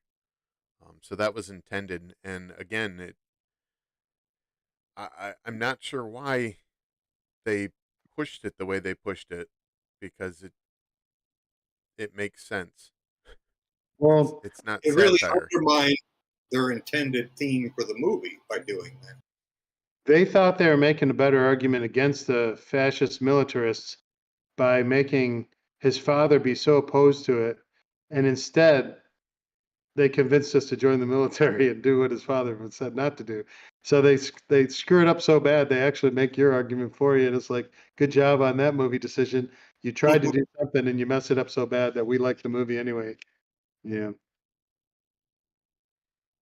All right, so Xander, the one of the new heroes that we met at the football game, is continuing to be the scumbag, and I say scumbag because he knows that Carmen now has a boyfriend, and he's still hitting on her, which makes him about the lowest scum you could possibly be. I do understand high school rivalry, I guess, when you're looking at a girl, even though she has a boyfriend from her own school, the kid from the crosstown school who's got his eyes on her would, I suppose, continue to hit on her, but. Xander's still the scumbag, um, flirting with flirting with Carmen and Ibanez. And meanwhile, Dizzy's sitting there staring at Rico and Carmen while they're dancing, and she's got the whole creeper stalker stare going on. So that was the low point of Dizzy's whole movie is while she's just watching while they're together because she wishes it was her. Such a bad way that it's kind of like a I don't know psycho Norman Bates kind of stare. I don't know. She Definitely definitely wants to be. stalker vibes. Yeah, yeah. So in the same idea that Dizzy knows what's going on, though, she does know that Carmen's kind of fake. He knows that Carmen's not the best choice for her. Probably she's the best choice for Rico, and she knows it. But she actually keeps her distance enough that they have their moment, and she doesn't interrupt it. Um, Carmen says, "Hey, by the way, I know you're not jealous of Xander because we were talking, were you?" And he's like, "Yeah, a little bit." And he goes, "Well, I'll tell you what, my father's not going to be home tonight, so you can assume they all went back after the party and got the prom date hookup." Finished up early That never happens. That's not reality. But um, for me. Jen's dad's not watching this, is she? Or is he? so she does glow a little bit when he says he's thinking of joining federal service too. So, in as much as he probably joined because of her, because she was joining to go to Fleet Academy, and she liked the idea of Fleet Service, so he was going to decide to do that too to get to the girl, perhaps. But she did definitely cheer up a little bit and glow when he said that he was thinking of doing it as well. And that's when he told her that my dad's not home. So apparently, whatever he said at least got him a night with Carmen before they all shipped out. And the next scene, here we have the government telling the truth again. So they're going to get an oath of enlistment to join the federal service. In the book, they say that nobody goes into officer training straight out of school. Everyone becomes a ground pounder first. They all work their way up, and only people who are proven leaders get advanced in rank. That is an awesome system. I don't care what military you're in. I don't think you'll find one person in the military who thinks that's a bad idea. I Work for don't know why you. you take spoon-fed kids that go to a university and all of a sudden they're telling you to do the stupidest crap that you couldn't believe. And some of it doesn't make sense. Some of them have the sense to say, do it because I'm your divo and you're going to do it. You know, some of them are dumb enough to say that actually. But some of them will be weasels and have their senior enlisted give the order anyway. So the senior enlisted's got to be stuck between the dumbass officer and the enlisted and try and make it sound like the order's coming from him, but everybody knows it came from the dumbass officer. But in this Well, world, in this movie, you have to be enlisted first. wait. In your experience, you were 4 years prior before going into Boost, and then you had the Naval Academy after that. And Yes, the stories that you told me is that they saw you and respected you, and they saw wet behind the someday. ears, fresh out of college, and Oh yeah, they couldn't believe them. I The thought you meant the people at the Naval Academy weren't very happy No, with me. no, no, but elitists. That's basically what you were dealing with Well, there. But so I appreciate the time I spent at the academy because I learned a lot of things there, and I tell you what in another conversation maybe. But as far as what I took away from there. But I don't despise the fact that it happened. I wouldn't advise doing it again for me or for anyone that I know that I love. I wouldn't tell them to do that.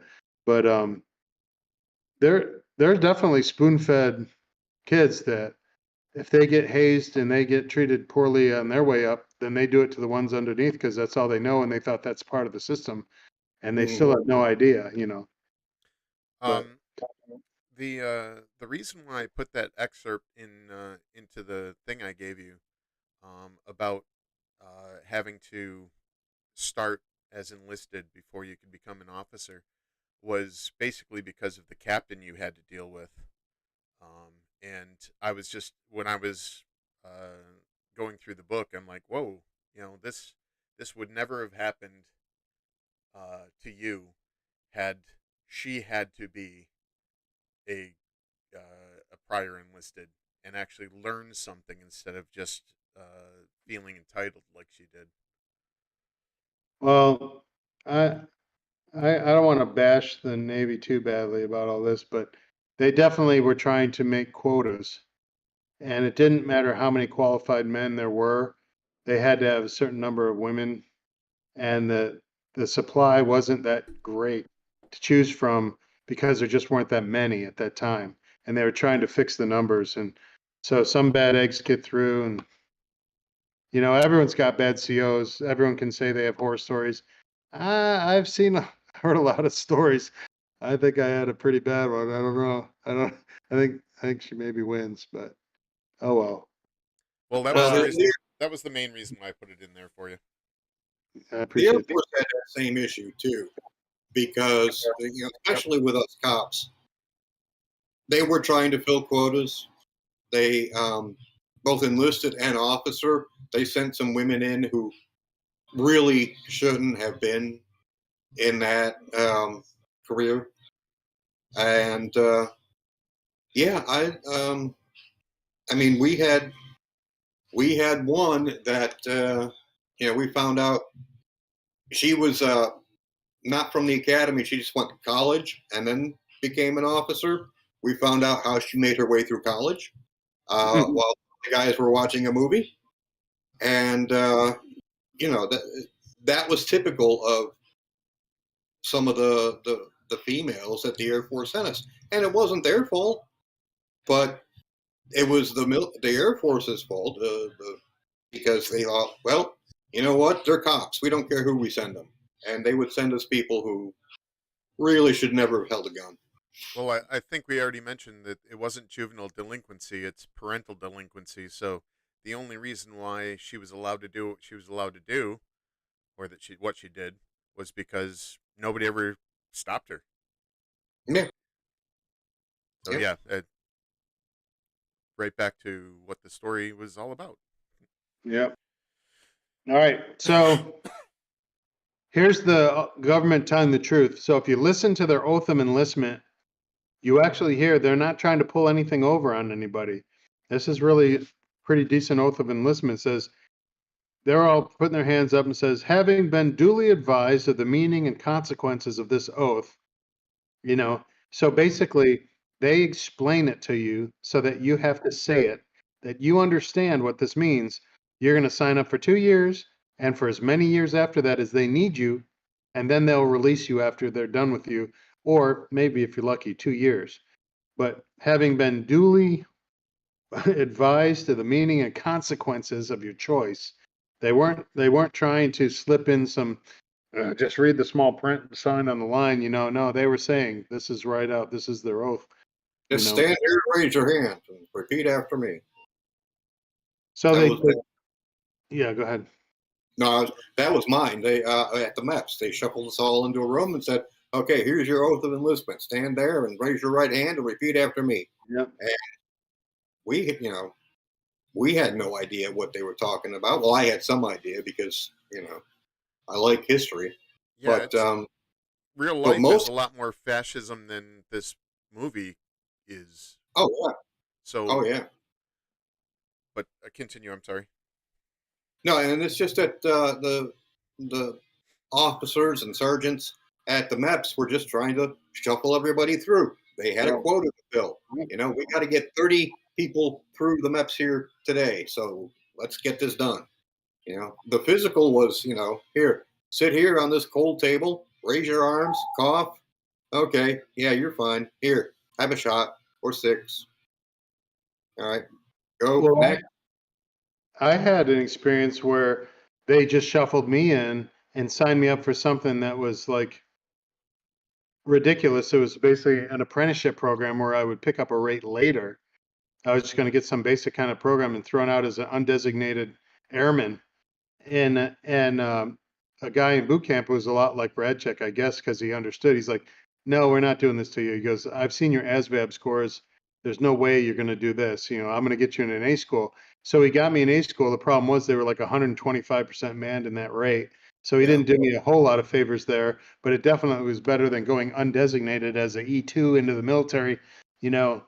And so he watched out for me. So there are people that are good people that try and fix it, but definitely the recruiters pushed me through. So, but it seems like in the movie here, they're honest in that they say you do understand what you're doing. You've been duly advised of the Mhm. To consequences. So to that point, Newmeyer definitely took something out of the book. In the book, absolutely every single time they mention the military, they tried to talk you out of it. Yeah. There was nobody ever trying to talk you into it. They were absolutely trying to talk you out of it, and even through boot camp, they're trying to talk you out of it, trying to tell you to go home, trying to say you're going to get a slap on the wrist. Go home. Just go well, home. I think that the excerpts you showed me from the book pointed out that their violence in itself was not the goal. And saying that violence is the supreme authority in this movie was a misread of the book. What the book said was that violence is what needs to be applied to get the other guy to do what you want them to, not to wipe them out. It's not about annihilation. It's about what pressure needs to be applied where in order to get the outcome that you want. For control. Yeah, and it had nothing to do with Yep. how many people you could kill. That was exact opposite because Well, yeah, the best generals, um, will tell you that the whole goal of military force is to stop the enemy from doing whatever it is they're doing that you don't want them to do. It's not to wipe them out. It's never been the case. if World War II, the whole goal of the Allies was to stop the Germans from doing what they were doing. They didn't want them to invade any more countries. And yeah, we did that. Yeah, if you've read any military theory at all, like Clausewitz and Sun Tzu and all the other um, military philosophers that there were, you realize that we moved past the Napoleonic mass on mass kinds of tactics like the British used, where you stand up an army in front of another army and you shoot each other, and the army who's a better shot generally has more people standing after everybody falls down. That's not the case anymore. Now the center of mass is not the center of gravity. The center of gravity is that thing that will make them do what you want them to do, and that's what you go for. It's not about how many people you can line up and shoot. Which was So our problem in Vietnam. We measured if we were winning by body count, which was not the way to do that. yeah, there are so many problems with that. Well, yeah. What's going on? But all right, so after they do their oath of enlistment, they're talking to this guy who's got a robot hand who's stamping their orders as they ship out in the different places. You find out that Carmen's going to be a pilot. Good for you. Carl tried for games in theory, but they're sending to military intelligence, which No, they did get games in theory. He tried for R yeah, and D. oh yeah, he wanted R&D. He got games in theory, which is military intelligence. And he goes, next time I look at you, I'll be saluting you. And it's like, oh wow, that's cool. And that wasn't even anything Carl was interested in, but he was like, oh, that's very interesting. And Rico goes, I'm mobile infantry. He goes, well, good for you, son. Mobile infantry made me the man I am today. And he pulls his chair back, and he's got no legs, and he's got a robot hand. So the mobile infantry actually made him the man he is today. But it also gave him the wisdom and perspective to talk to them and connect with them and have empathy with each one of them going their different ways. He wouldn't say that one was better than the other. He was excited for each one of them for doing service and serving their country. And it did make him the man he was today. Whether he had legs or not, he was still more of a man than the people that hadn't served. Yep. So he's another It's one of the truth tellers. a slight difference in the book though. he loved the fact that Ibanez went pilot, but he discouraged again, even after they took the oath, he discouraged Rico and Carl from going in because he, as far as R&D went in the book, he was afraid he was just going to be useless. Like they weren't going to have anything for him. He was going to be, mopping floors, or they weren't going to have an actual job that was going to be worth his intelligence. And as far as Rico went, he said, uh, we're not in a war at the moment. There's no need for you to be in here. Don't do this. Go back. Take, just ignore the fact that you just had an oath. Just go back, leave. And he says, no, I'm going for it. So, but he was all about the pilot. He was all about Ibanez, but tried to discourage the two people who didn't like like the guy that gave you A school. He at least gave you something to do, and that's basically what this guy was trying to talk them out of, because he knew there wasn't anything for them to do when they weren't at war. So, All right, sorry. so they go their different ways. Rico stops back at home, and Daddy's furious, and he's screaming. He goes, "You will quit," and he goes, I will not quit." He goes, "No, we're going to go on vacation to Zegama Beach and some other places, and you're not going to enlist." And he goes, "I'm not quitting." So his father's talking him out of taking personal responsibility for the body politic, defending it with his life. "You're going on vacation." He goes, "I want to be a citizen." He goes, "My decision, I made it." And he's using Radchek's using your freedom to figure things out for yourself. And then his mom comes out with, "Does military service really mean that much to you? Are you just doing this because of a pretty girl who looks good in a uniform?" He's like, "Mom, don't say that about Caermon."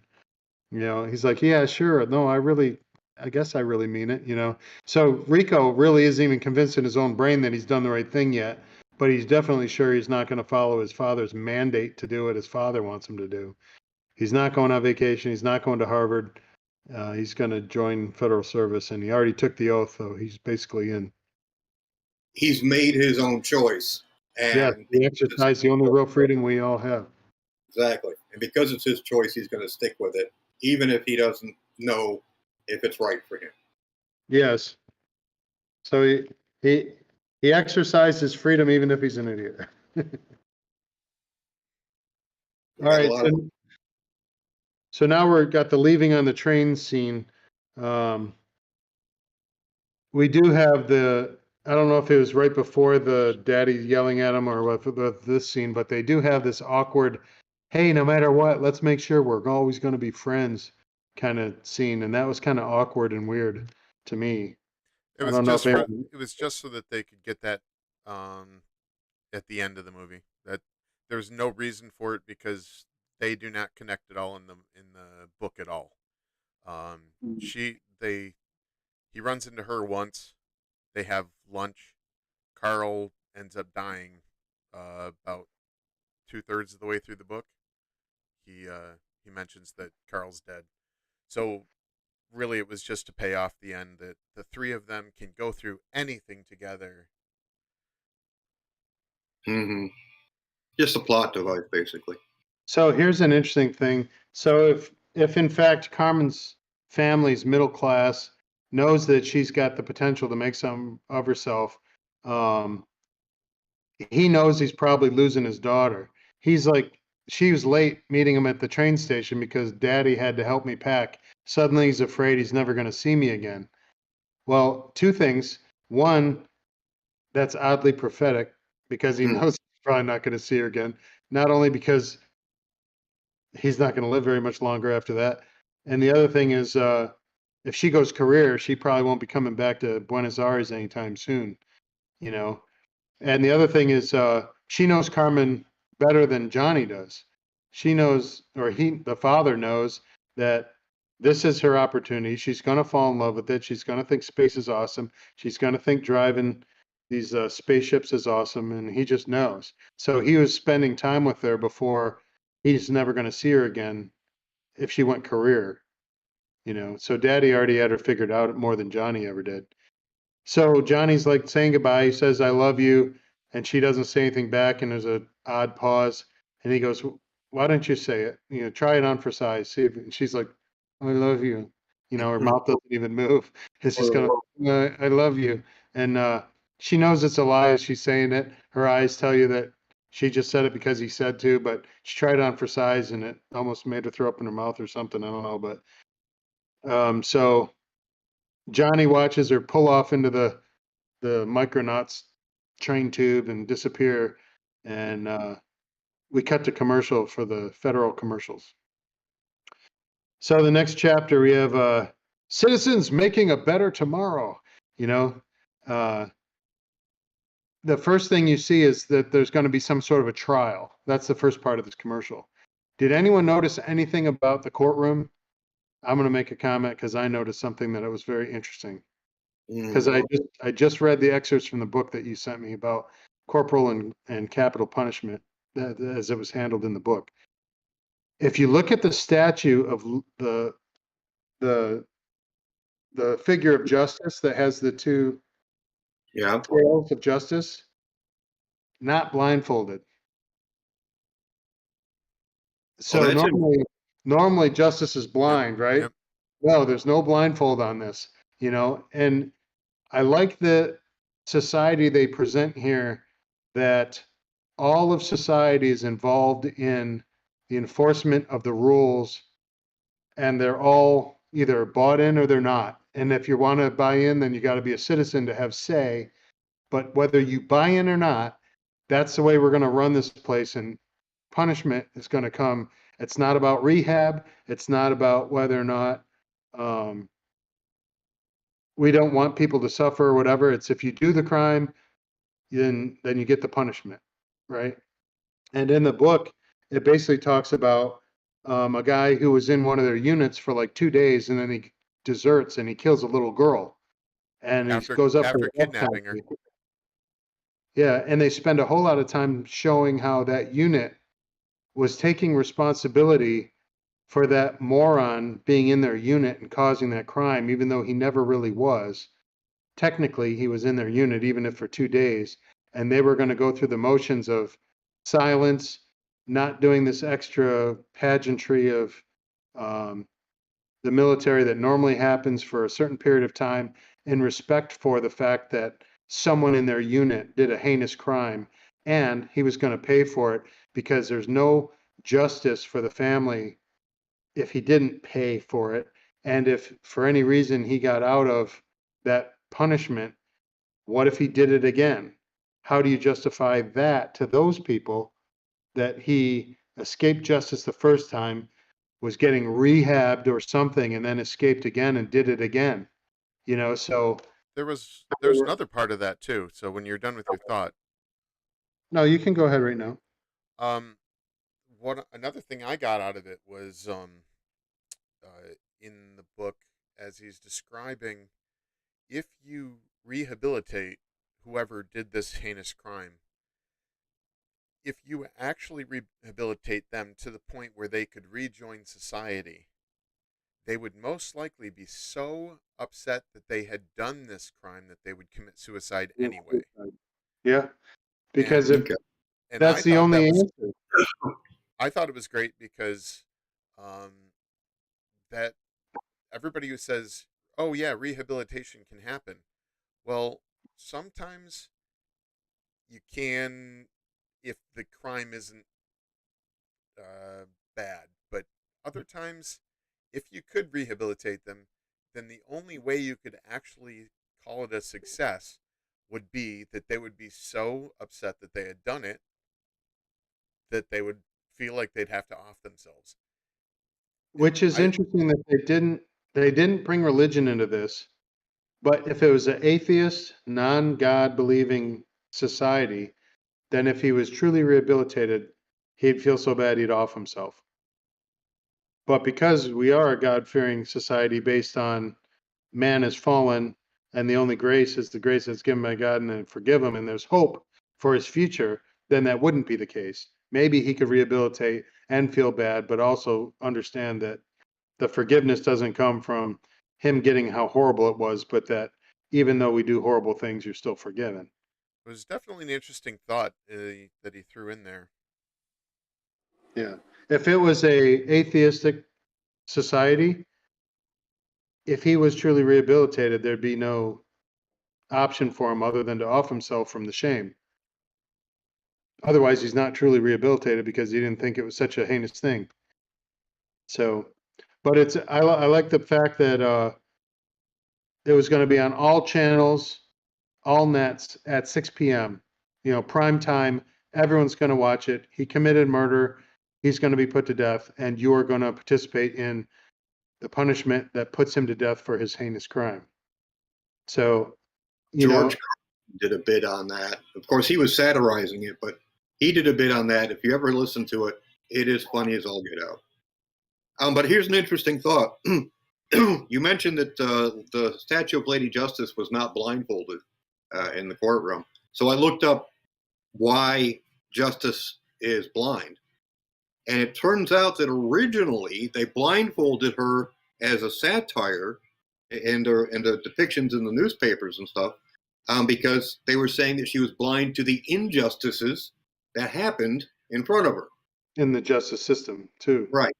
Over time, it was reinterpreted to mean that she is, blind to everything, what you might call extenuating circumstances, the wealth, Yeah. No power. prejudice. No prejudice. She was blind to all of that stuff. Yeah. But I thought that was interesting that originally it was meant to be a bad thing. Well, it's sort of an asexual figure that's got the scales of justice. Doesn't really look like a girl or a boy, but there's no blindfold. I mean, I noticed some things sometimes in a movie that I wonder whether they throw it in there on purpose or not. But a In this normal case, justice I'm sure they symbol, did.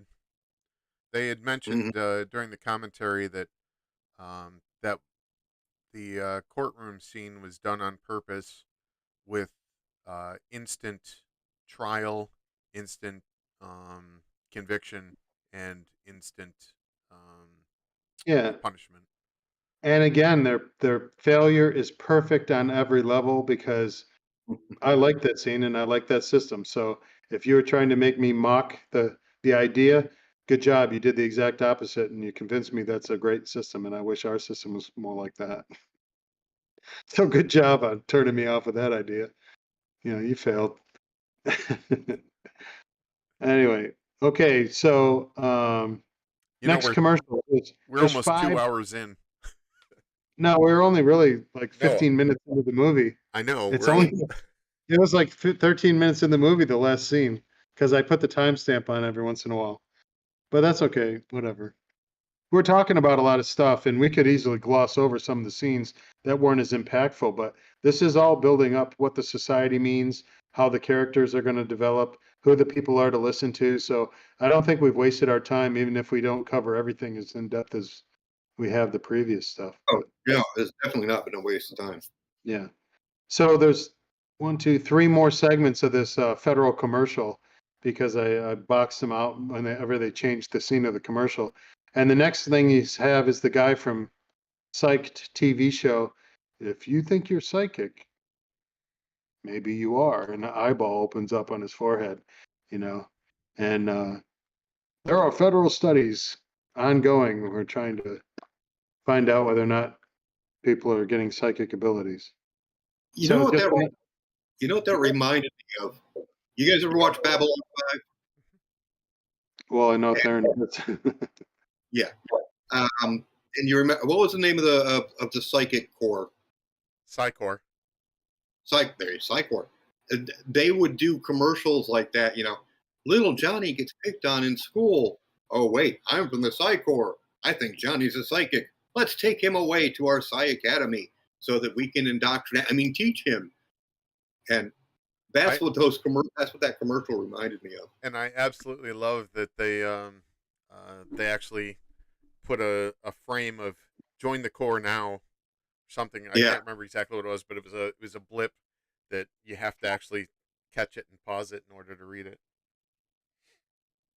It's subliminal. That's what they call that. Subliminal blip. Which it's not Anyway, really go on. subliminal because they made it long enough for you to actually see it. Yeah, but it was a suggestion, Yeah. definitely. Go on, Todd. I'm sorry. Oh, they're good. You're good. So then the next part is they talk about the dangers of arachnids a little bit. In my notes, I thought this is where maybe they were talking about how to take a arachnid down, but that comes on later with the Carl commercial. But they do talk about the dangers of arachnids and how dangerous they are. And I think it even shows them slaughtering a cow, so you can see how dangerous they are. So you know they're the bad guys because they're convincing everyone who the enemy is. And then they take them, everybody in the last segment of the commercial, the Mormon Fort Joe Smith, Mm-hmm. where I don't know if they ignored warnings or if they just went and didn't realize that the planet was already infested, but arachnids had already colonized the planet and there was nothing left but a bunch of bodies like Theron's diorama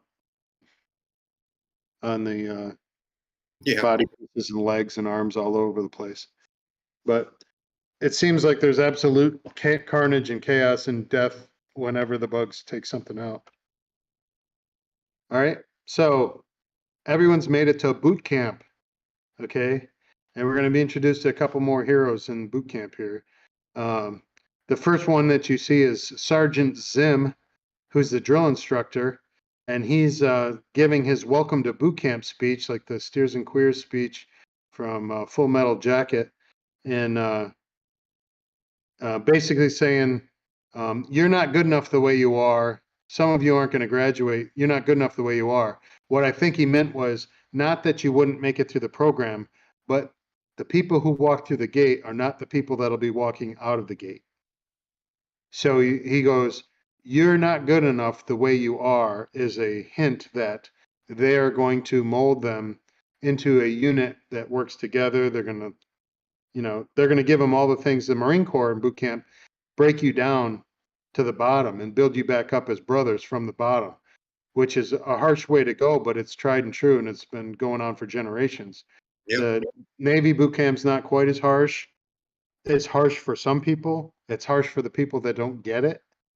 Sometimes people get set back and have to repeat. It's not just you're guaranteed to make it through. Some people had a horrible time in boot camp. I had a great time in boot camp. I thought the whole thing was great. There's San Diego. My friends went to boot camp at Great Lakes, and they did not have a good time. No, my brother went to Great Lakes. He did not have a great time. He Well, hated it. We were kind of lucky in that when we got there, they were forming a drill company, and we were the first company to be the core of the drill company. And it took like a week of people coming in from different companies, each lose a couple bodies to fill in the drill company, so that every 2 weeks or something like that, you would get a new drill company that was full and ready to go. So while they're still forming the company, we're at boot camp doing boot camp things for an entire week before they even commission us as a boot camp company. So by the time we started as a boot camp company, we were already a week into boot camp and knew how to march, knew how to take orders. We kind of knew the basic rules on what'll get you in trouble and what won't, so we had a good time. And we were going to start doing things like practicing for the crack rifle team, the flaggets, the band members, all the different parts of a drill team. We've got stuff to do other than boot camp stuff. I don't know what the other boot camp guys do, but drill company wasn't a horrible place to be in boot camp, Well, like I said, Air Force boot camp in basically the beginning of '84. It was it was 6 weeks of a resort with people yelling at you, and that was pretty much it. We didn't even really do much PT because normally in San Antonio they have heat warnings. And they had the whole red flag, black flag thing going on for the heat warnings. We got them because San Antonio was undergoing the biggest and the worst freeze in centuries. And it was regularly like 20 degrees outside. And they're like, well, you're not doing PT today. So you're just going to stay inside and we're going to yell at you about how to salute. And I'm like, 20 degrees? Hell, that's spring where I'm from.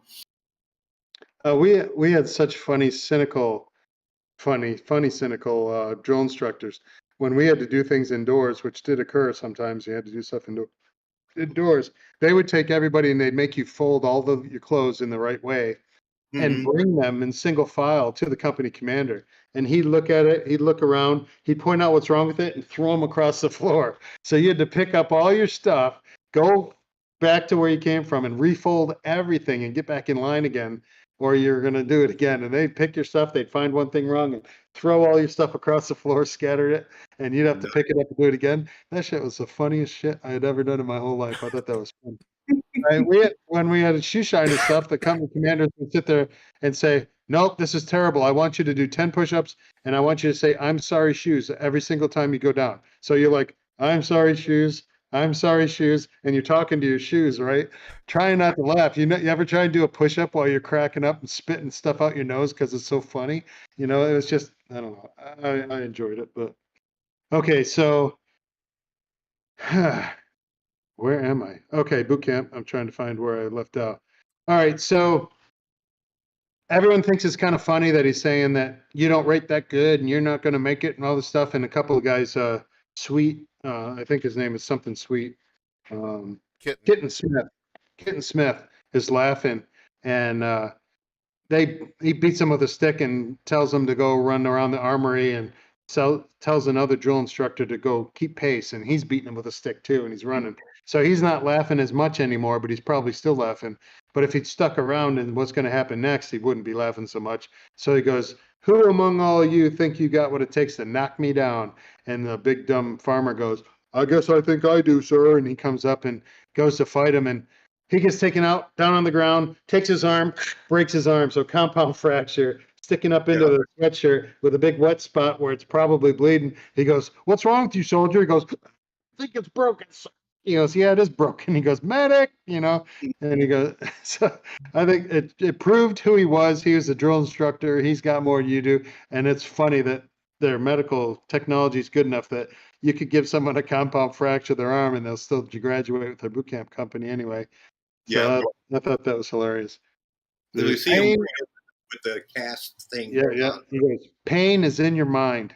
So I like military sayings like that. There are a lot of them, like blood makes the grass grow, pain is in your mind. Those are the kind of things you take with you. I really like those sayings. Bring a tear to my eye. All right. So Dizzy all of a sudden walks up, and Rico catches it and is like, oh, shit, what is she doing here, kind of thing. And the drill instructor Zim's like, what are you doing here? And she goes, Recruit Flores reporting for duty, sir. He goes, well, what the hell are you doing here? He goes, you transferred from Fort Concrete or whatever the hell the name of the place was. I heard you were the best. Yeah, I heard you were the best. He goes, well, Mike, what makes you think that you're worthy of coming to the best boot camp? And she looks at him and is like, okay. And she starts taking off her gear because she's going to fight and prove that she's got what it takes.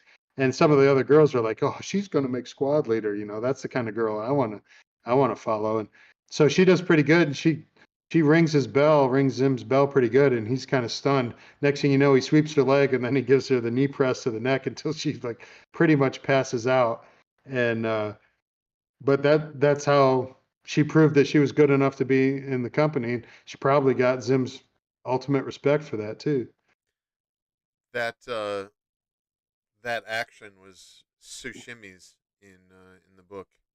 He was the martial artist. Oh yeah. And he ended up being a boot recruit teacher for physical combat. But yeah, oh cool. Tsushima was and in this he's barely an afterthought. I mean, some of these characters could have been really cool in the story, but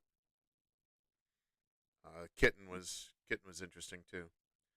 They called him a kitten because they use him as a catalyst for conversations mostly, I think. But all right, so they all get through their first moments of boot camp introduction to Sergeant Zim, and they're in the chow hall, and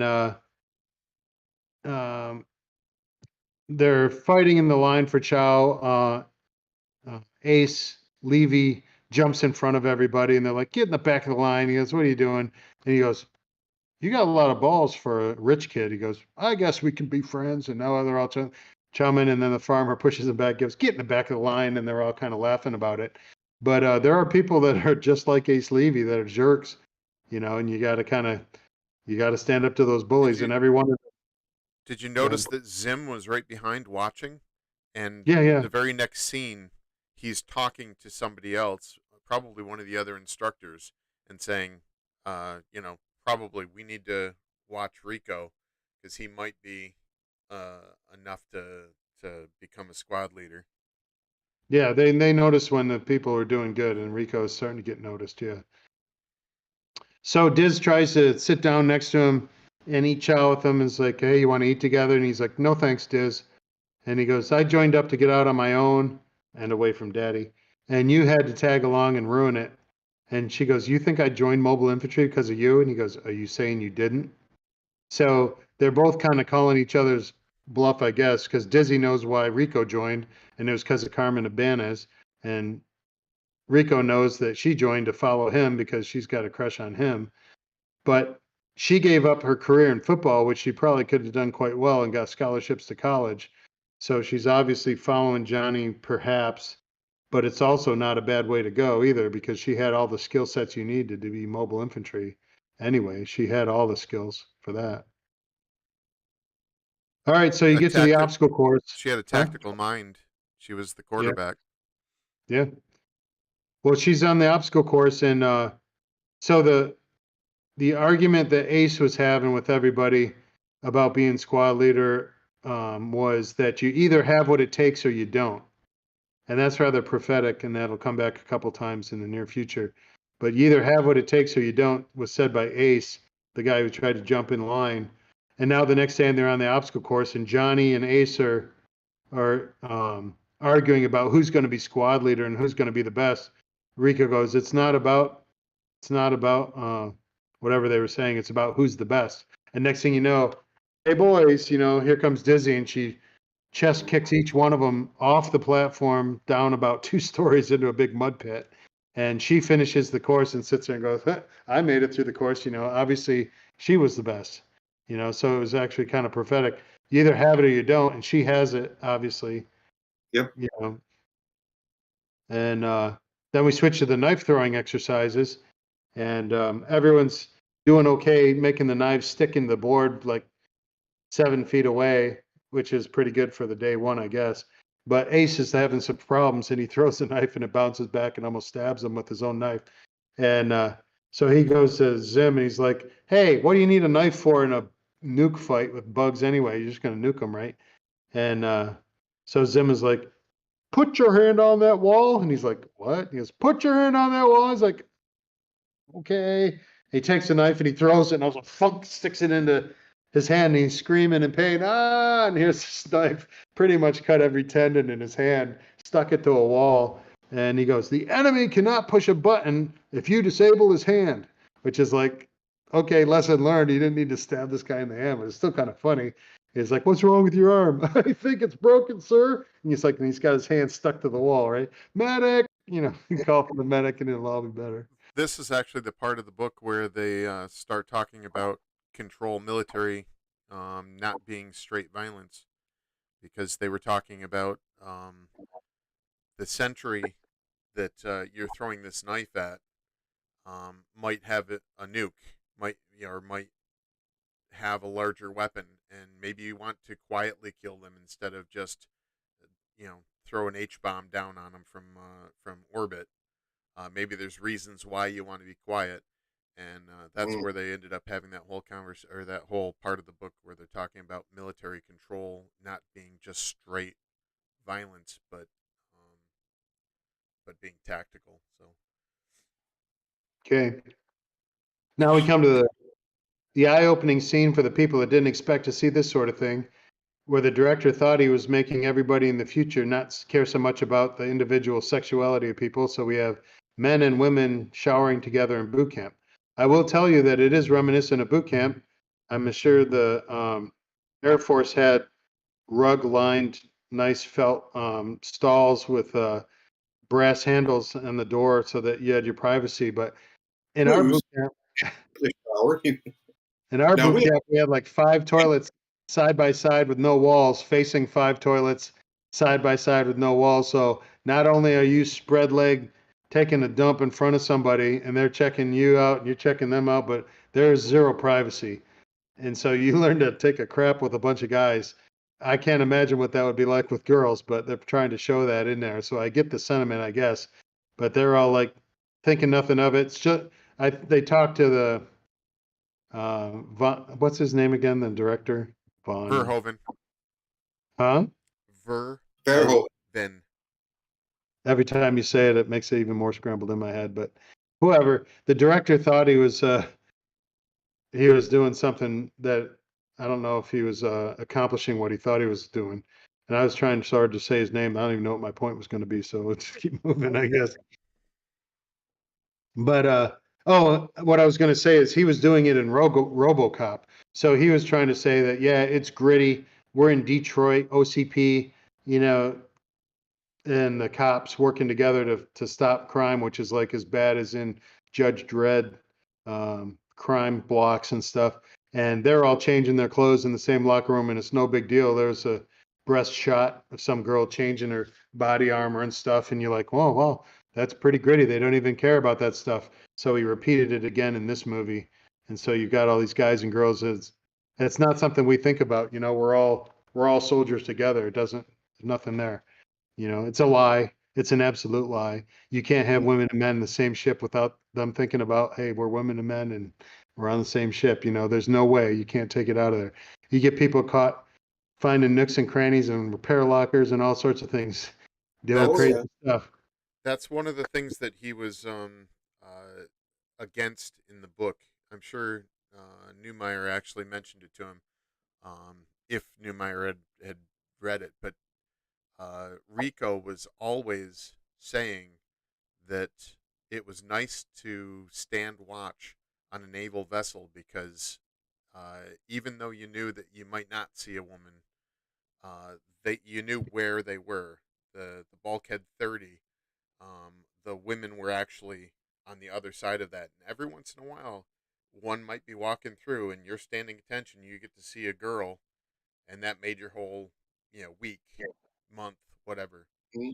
So he made that point multiple times throughout the book. So I think Verhoeven was basically saying men and women are the same, and there's no reason why men should feel differently it's a lie. with a woman. Yeah, it's a lie. It's a lie. You can't separate it. You know, you can't turn off biology, even though you make up all these definitions and you change society rules, and you can't change biology no matter what you do. Good luck with that. All right, so they start a conversation, and Kitty, whatever his name is, Kitten Smith, starts this conversation, and he's like, "Hey, while we're in here all naked showering, it doesn't really matter. Why did you join the service? You know, this is something we could talk about." And Big Dumb Farmer goes, "Well, I did it because, hey, if I can be a farmer, then I could be a soldier. And so that's why I joined, you know, maybe to get away from the farm, perhaps." Another guy, I wanted to go to school and I couldn't afford it. So if you become a citizen, then the federal government pays for your education. You know, that was another one. And one of the girls wanted a license to have babies, and it's easier to get a license if you're a citizen. That's why she was doing it. One person wanted a career military sky marshal out of the way. That was Ace Levy. You know, he asked Rico, and Rico, ashamed with his own answer, won't answer. And he's like, "Who asked you to be so nosy?" And he's leaving.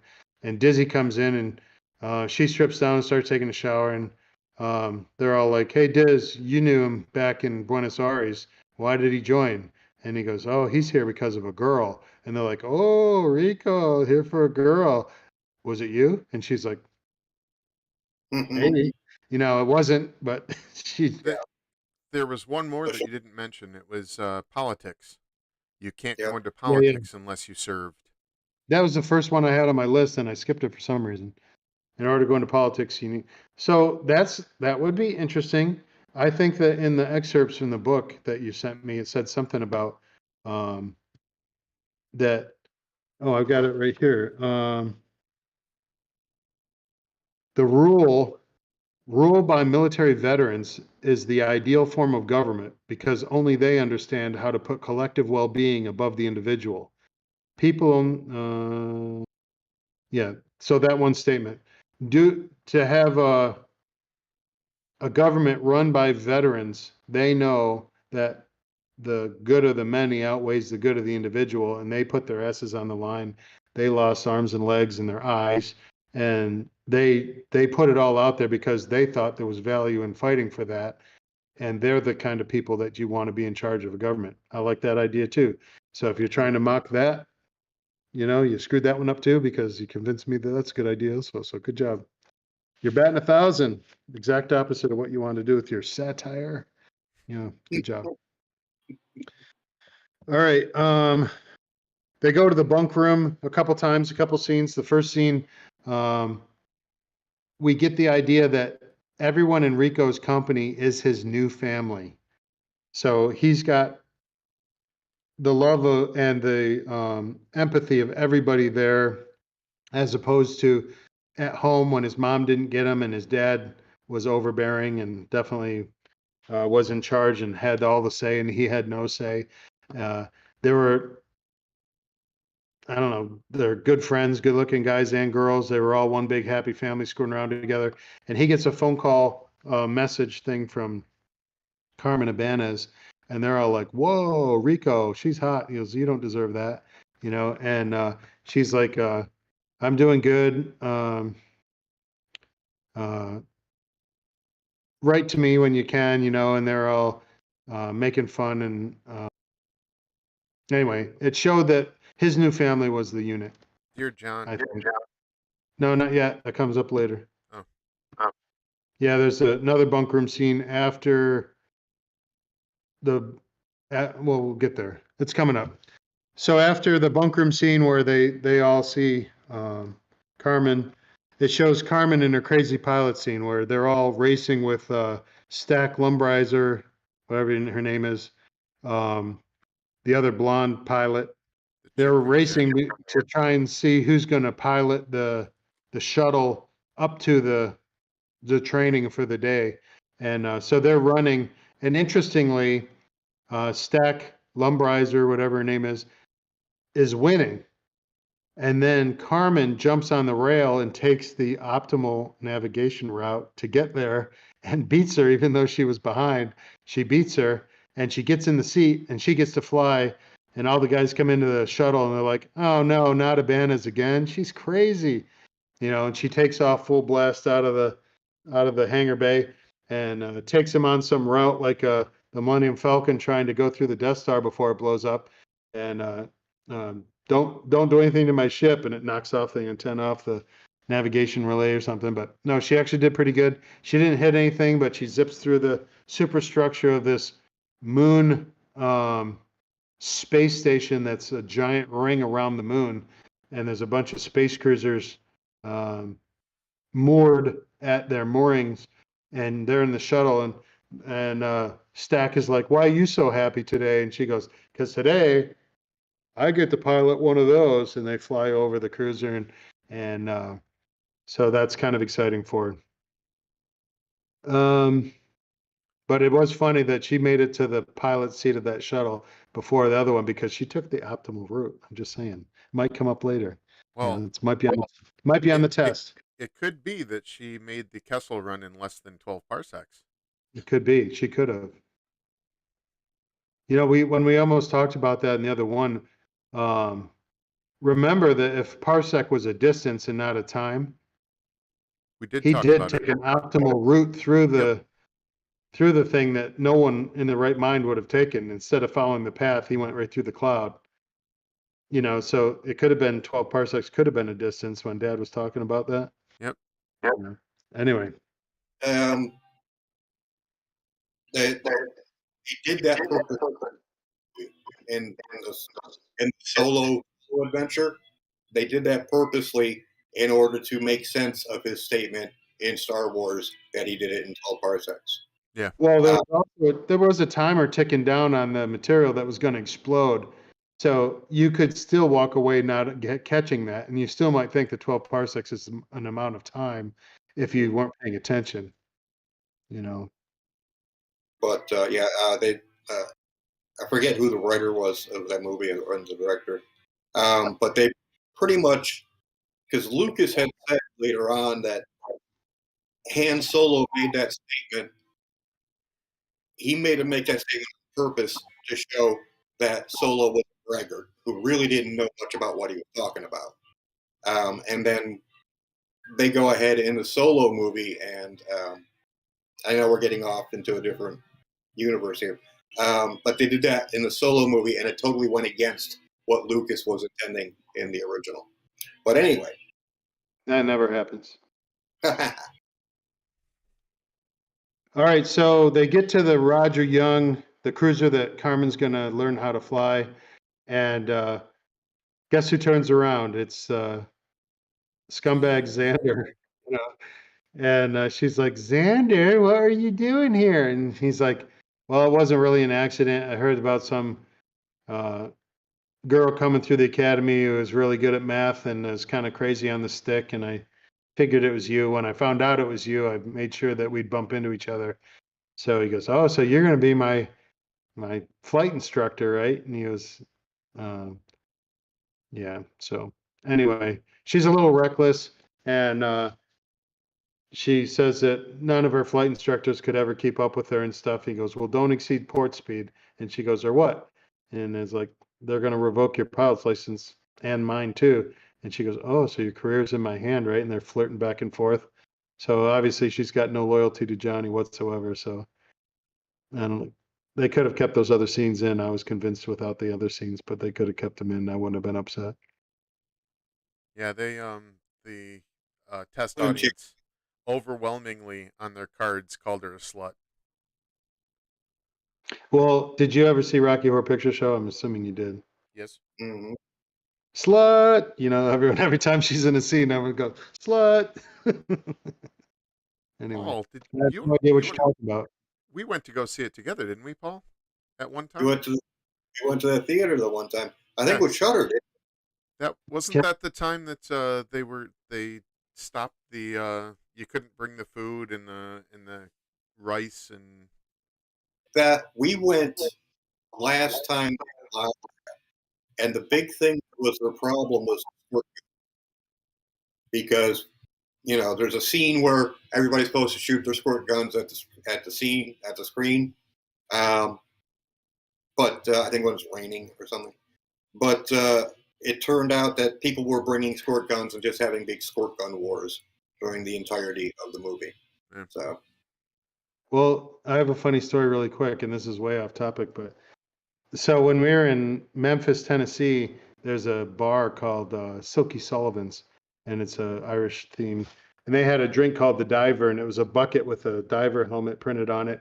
And they poured like 15 different kinds of things in it and a lot of grenadine, so it was all red. And then they put like 10 straws in it, and you're all sitting here slurping out of this giant bucket of bug juice that's like 10 times more alcoholic than Long Island iced tea. And so I barely remember half of that night, except that we went to see Rocky Horror Picture Show, and I think I was passed out and slept through half of it. So I never got sacrificed as a virgin, and I got I got the green card, and I made it through. So next time I went, I wasn't a virgin anymore, but I never got sacrificed. Da, da, da, da, da, da. So anyway, I passed that one by being passed out in the front row. Yep. All right, whatever you can do to make it work, I think is a good idea. Anyway. All right, so there's a couple scenes coming up. There's going to be some battle training and some bunk room scenes in rapid procession. The first one is the battle scene where they have to basically play capture the flag, and it looks like they're too well defended. There's no way we're going to do it, and Dizzy knows the answer. Hey, remember back in high school, do the flip 6-3 hole maneuver, and we can win. And he goes, what? And he goes, do the flip 6-3 hole. He's like, okay, I'll do it. And so they start going off, and he jumps over everybody like he does in the football play, and he blasts a bunch of people. And then Ace is laying on the ground. He's like, you bastard, as he's picking up his rifle. Mhm. So in the Marine Corps, what I even know that Paul knows this, even though he's not a Marine. What's the number one thing in the military service? You never let go of your rifle. That is not going to leave your possession. The rifle is mine. I am my rifle. Without my rifle, I am nothing. Whatever the Marines. These guys are supposed to be the Marines, even though they do some Army things like say "hua" instead of "oorah." But anyway, they're kind of like Space Marines. And so not only because he got shot and the thing's zapping him in his chest, but Ace Levy's like, "You bastard," because he's taking his rifle from him. So he takes his rifle. Now he's got his rifle and Ace's rifle, and he takes out some more guys, and that's how he gets up to the flag, and he actually throws Ace's rifle down on the ground, and he just slings his, and he holds up the flag and waves it. And Zim's duly impressed with his resourcefulness, and it says, "Hey, let's give him a squad and see what he can do." All right. Yep. So I think that Which, picking up Ace's rifle is a lot more important than what people get if you're not in the military. If you're in the Marine Corps, you get it. But the reason that scene struck me, especially when he gave Rico the squad, is Rico did it, but it was Dizzy's idea Yep. that got him. Yep. So, and to go back to your point earlier, it's Dizzy that deserved the squad. yeah. And that'll come out in two more scenes. There's even be another instance too. And that's where the one where I was talking about before comes in. But yep. So they go back to the bunk room, and Johnny gets a Dear John letter from Caermon, where she basically says, "Isn't this beautiful? Look at those planets. There's a problem, though. I think I want to do this the rest of my life, and you don't really fit into that plan. So see ya." Slut. Huh? Slut.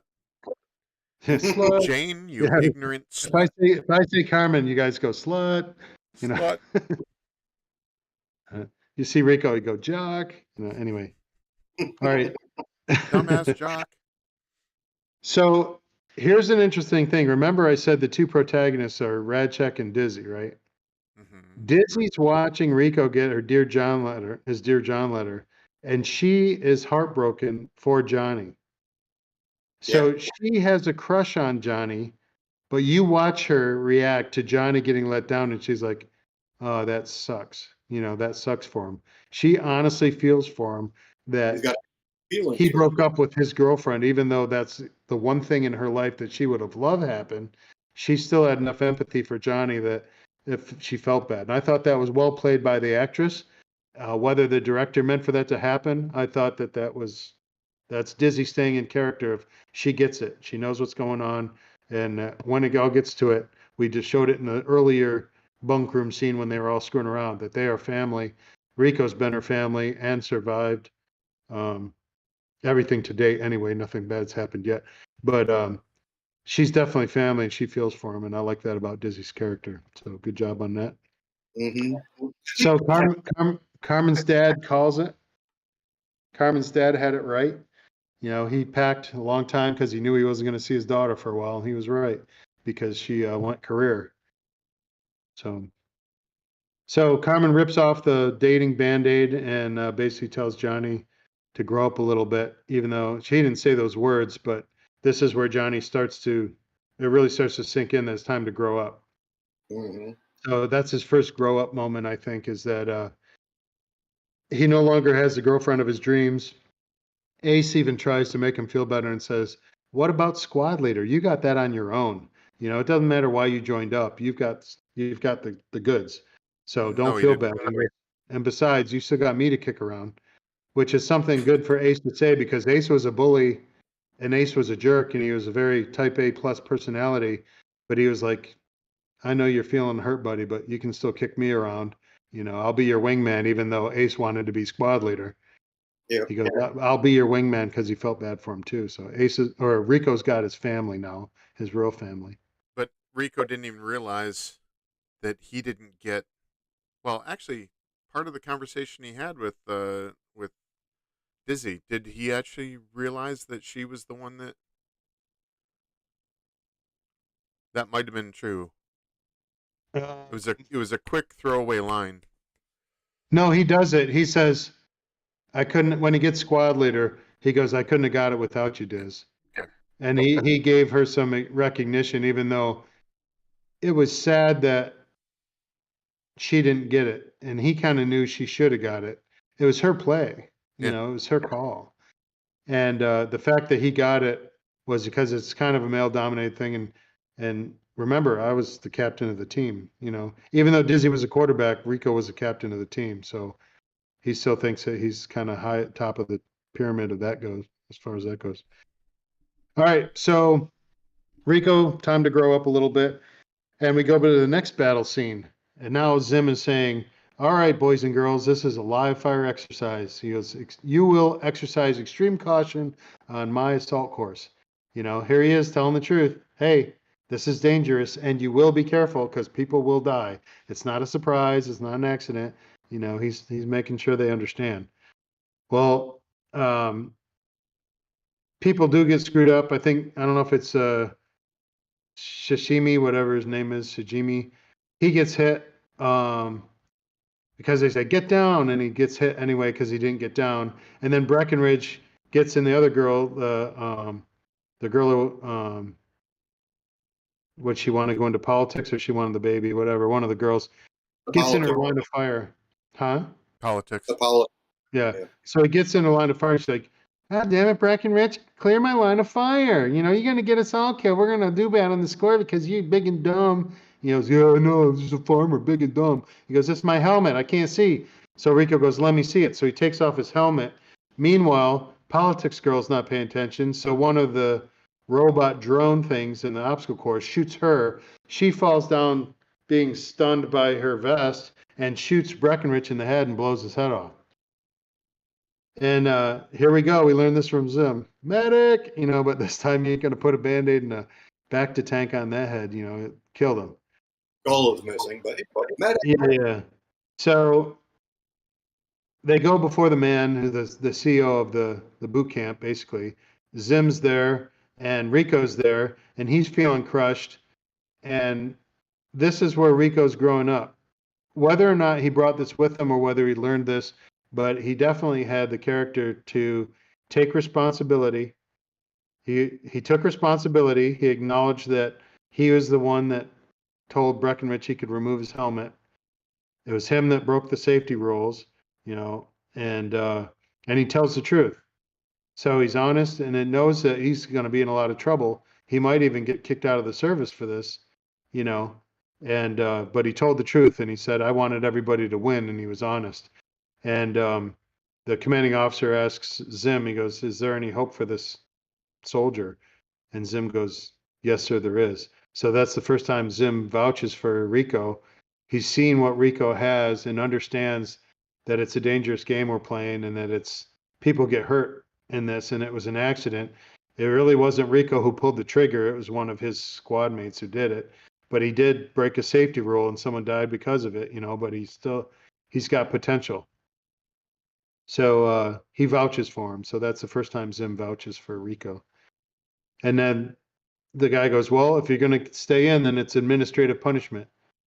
Administrative punishment in the book is handled quite differently in the amount of time they spend talking about it. It's basically whether it would be useful to punish somebody who didn't care as opposed to someone who's committed. It only works for people who are willing to take the punishment because they care that much to become a soldier. If the person didn't care, then it wouldn't do any good to flog them. They The way They- he said it. they also brought up. I'm sorry, Toon. Go ahead. No, you're good. You got a point. Well, sort of. Administrative punishment in the movie and in the book is a little bit different than it was when I was enlisted. You know, in Article 15, or in your case, Todd, going before the captain's mast, you were not going to have any sort of corporal punishment. They would take a stripe or take some pay, or, you know, at the very worst, sentence you to the brig for 30 days. But you were not going to get flogged. Hell, they wouldn't even make you run around the base. Yeah, it's still possible now in the Navy to get bread and water. It doesn't happen very often, but that's as severe as it would ever be. But it's all the bread and water you can eat and drink. It's not that you have a ration of bread and water. You're allowed to have as much as you want, but that's all you're going to get. That doesn't happen too often. I don't know if it's ever happened on a ship I've been on, but you get all the bread and water you want. They mentioned that in the book for punishment as well. The the actual flogging, when in the book, Zim gets punched by somebody who disagreed with. Well, he was told to freeze, but he was laying on an anthill. So he got up off the anthill and moved to freeze, and he got reprimanded by Zim. Well, when he unfroze and got up, Zim had turned his back on him, thinking, well, this guy's not, he's not somebody I have to worry about because he's a good soldier, at least up to this point. He wasn't violent or anything.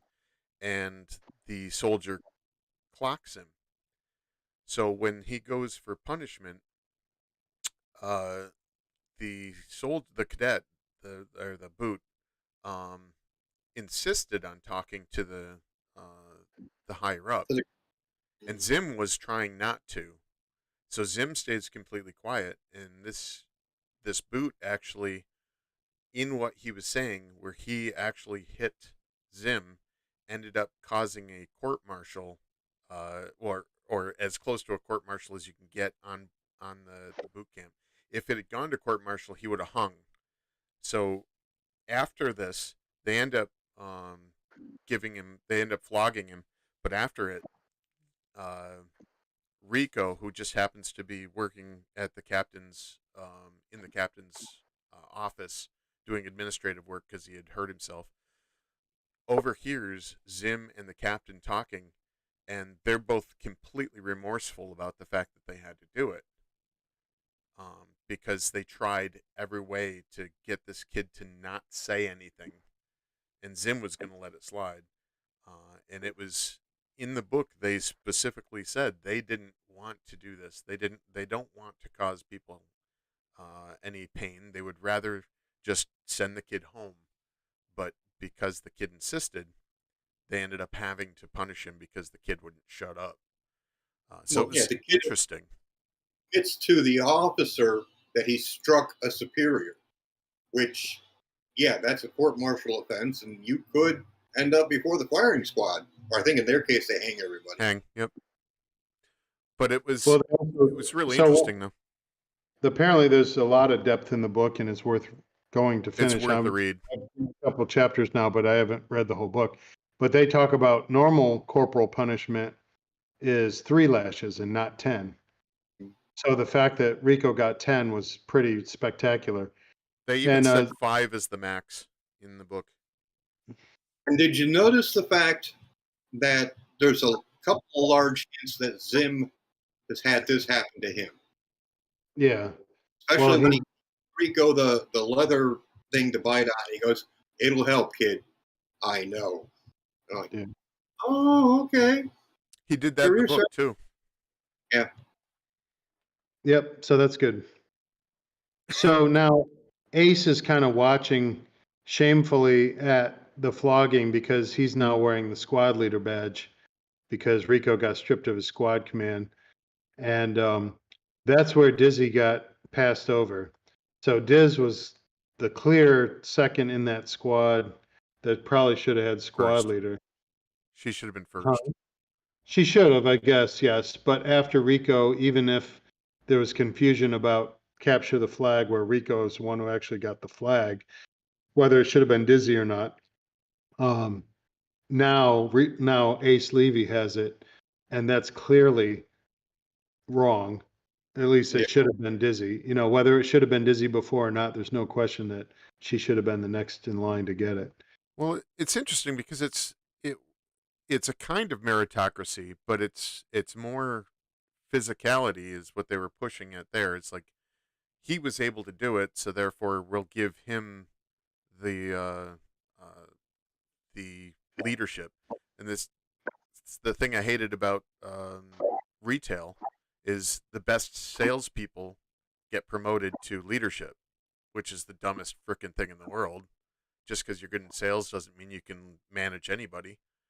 And that's the same thing that happened here. He was good physically, but was he a leader? Well, not yet. Eventually he becomes one. But she was the one that actually merited.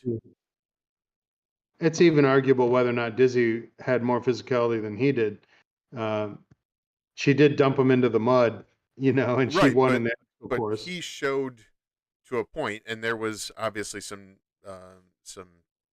masculine nepotism kind of thing going on there. But what I was saying was she definitely got passed over, and she was the one who merited the promotion. Yeah. And as we'll see in the future, but we can talk about it now because we're talking about it. In Radchek's Roughnecks, the top kit is a female. She's the I don't know if it's a corporal. I guess it's a corporal. Yep, black female. So yes, Which they were pushing quite a bit, and this is a good time as any to say it. Newmeyer and Verhoeven were pushing, and there's a specific thing they say later with the Sky Marshal. They actually said when the white male Sky Marshal gets pushed out of the way, they replace him with a woman of color, and they said the useless white male gets pushed away for somebody better, and they missed out because Johnny, his last name's Rico. Johnny is not his first name. It's Juan. Mm-hmm. or Julio or something like that. And It's one. It's Juan. And Ibanez, they're all down in Buenos Aires, so you're talking about South America. You're most likely going to have most of these characters being South American, and They're yet going to all of them panic. are. Isn't Carmen's like Isabel or something like that, isn't it? Or Isidore or something. is it? Isidore, I think. And Ibanez? but yeah, in the book, um, Johnny Rico is Filipino. Filipino. And yeah, Ibanez is she's Hispanic, I believe. So they Yeah, missed and out. they totally. But the thing is, they did that on purpose. They wanted all these Fascism. fresh white faces in there because they were hoping people would make the connection between those faces in the movie and the Third Reich. And that's why they designed the Federation eagle symbol the way they did. They were hoping people would make that connection. And I saw the eagle symbol, and what I'm thinking is, oh, is that Cherokee? It was Navajo. Yeah, Navajo. Yeah, okay. Had, I did not make the connection at all to Hitler, which is what they wanted people to make. Mm-hmm. Which Well, you can see. The most Aryan they had was Doogie Howser. Yeah, in his Hugo Boss uniform. Yeah. Okay. All right, so we cut from the punishment scene to the Roger Young where Carmen and Xander have the third watch, and he goes to get some coffee or something, comes back and he's like, something's wrong, and she's like, what? And he goes, we're not where we're supposed to be, and he goes, no, Carmen put in a new navigation solution, and he's like, what? You're just fresh out of the academy, you think you're going to beat me in nav? And so he checks it and it says optimal route. And he's like, oh, good job. You did, I guess Deladrier, the captain of the Roger Young, is thinking that we're going to be crew for her, that she likes what she sees and we're the best in the fleet, And then all of a sudden the coffee starts tipping sideways in the cup and there's a gravity well because there's a bug meteor that's coming towards them. And they have to emergency maneuver to avoid getting hit by the asteroid. I thought it was a pretty cool scene. The emergency panel comes up and Carmen has to break the glass by punching it and push the button. What I don't understand, I guess, is why they didn't push the button sooner. Maybe they had to get the right angle in the ship before they hit their thruster so they wouldn't accelerate right into the asteroid. I don't know, but they maneuver, keep the ship from getting destroyed, but it takes out the communications top part of the ship, takes off like 3 decks or something. And they seal the bulkhead, save the ship, and luck didn't have anything to do with it, the captain says. I got a pretty damn good flight team. So there's where luck has nothing to do with it. Comes back again from the beginning of the movie. But they can't warn the Earth and the fleet that there's an asteroid in the way because the communication relay's down. So that being said, looking a little bit ahead, that's probably the asteroid that Caermon just avoided that takes out her own city. Yep. So Buenos Aires is going to get destroyed by the one that they couldn't warn anyone about, because even though she saved the ship, they weren't able to save the whole ship, which had a communications array that could have warned people to evacuate or something, maybe. So instead of losing 1,000 people on the ship, they lost 12 million. Yeah, something like that. yeah, I think it was but even something if like the ship had been destroyed by the asteroid, it wouldn't have stopped the asteroid. Yeah, that. Well, hopefully there it was would have knocked it out of the way, but it was a maybe pretty there big asteroid. wasn't a whole lot they could do. So now we switch back to the bunk room in boot camp with Rico, where he's getting dressed out in civilian clothes because he just took his lashes, and he obviously thinks in his own mind that he came for the wrong reasons. He's a failure. He got whipped in public, got somebody killed, so he's going to quit.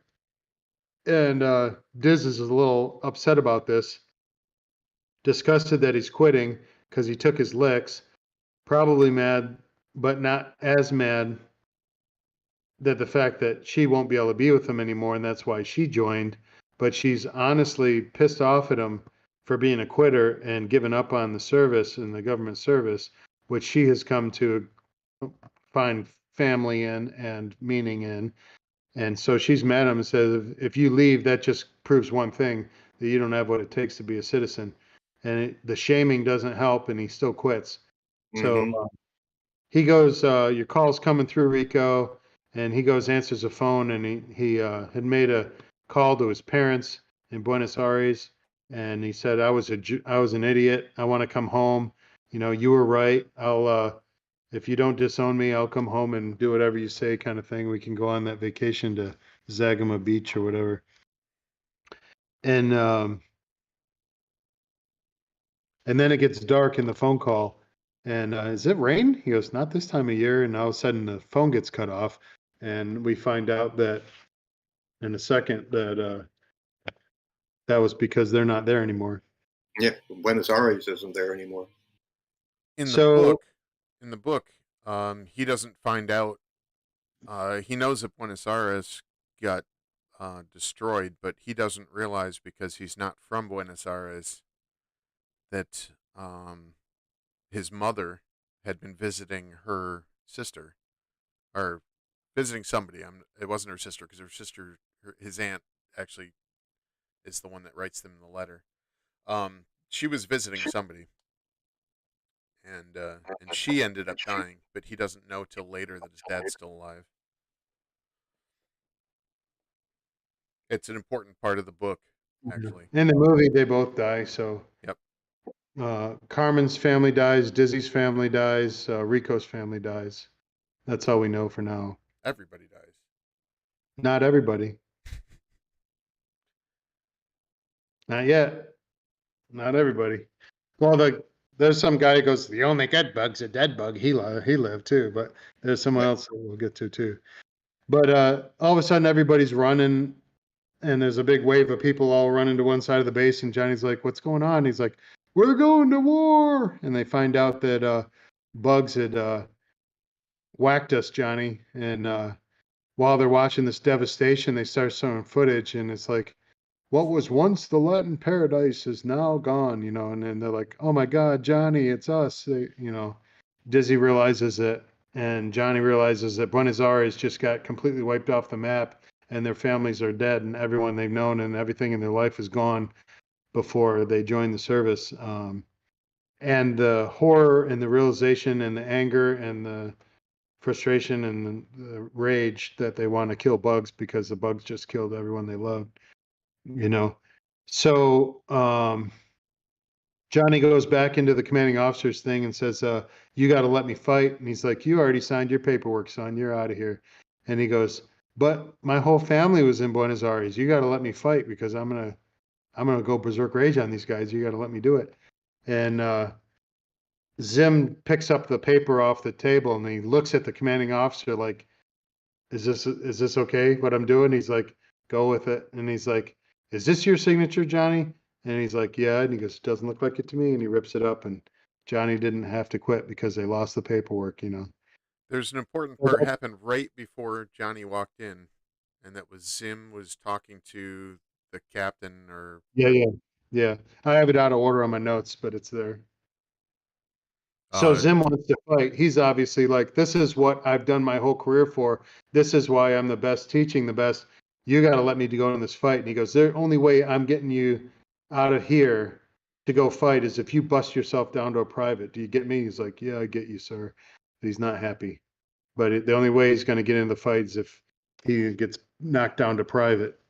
But right now he's a sergeant and he's a drill sergeant and he doesn't get to go. they took that right out of the book. Yeah. But he vouches for Johnny again by doing that maneuver with holding up the paper. Is this your signature? And he rips it up. So he vouched for Johnny twice. You know, Johnny also realizes I made one mistake, or I made a mistake, and then I went ahead and made another because I didn't learn a lesson from the first mistake. But you got to let me stay because my whole life just got destroyed by a bug asteroid, and I'm gonna kick ass and be a good soldier. So let me stay. All right.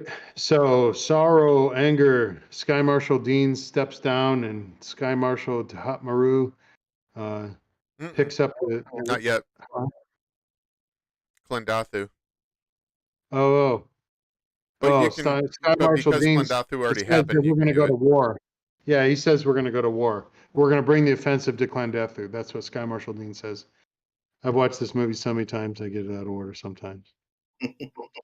So, because there's so much happening, we got to take a commercial break of the federal commercials again.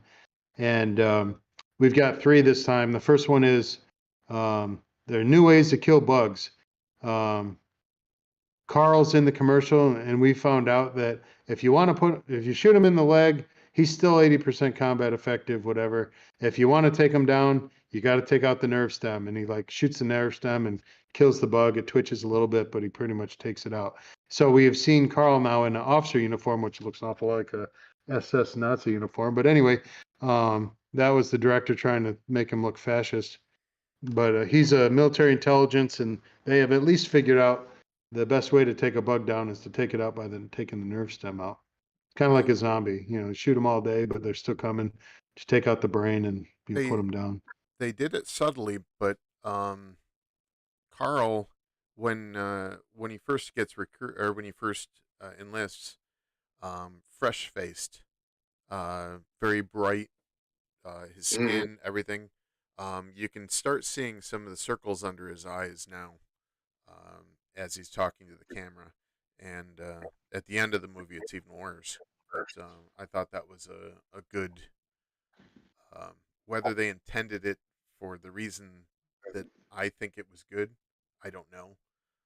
But His psychic duties are draining his body faster than normal life would. and I think that despite the fact that his humanity, he's losing some of his humanity as the further he goes in the military service, military intelligence, with the things he's had to do, I think it's taking quite a toll on him mentally, and I thought that was an interesting look that they continued with. Yeah.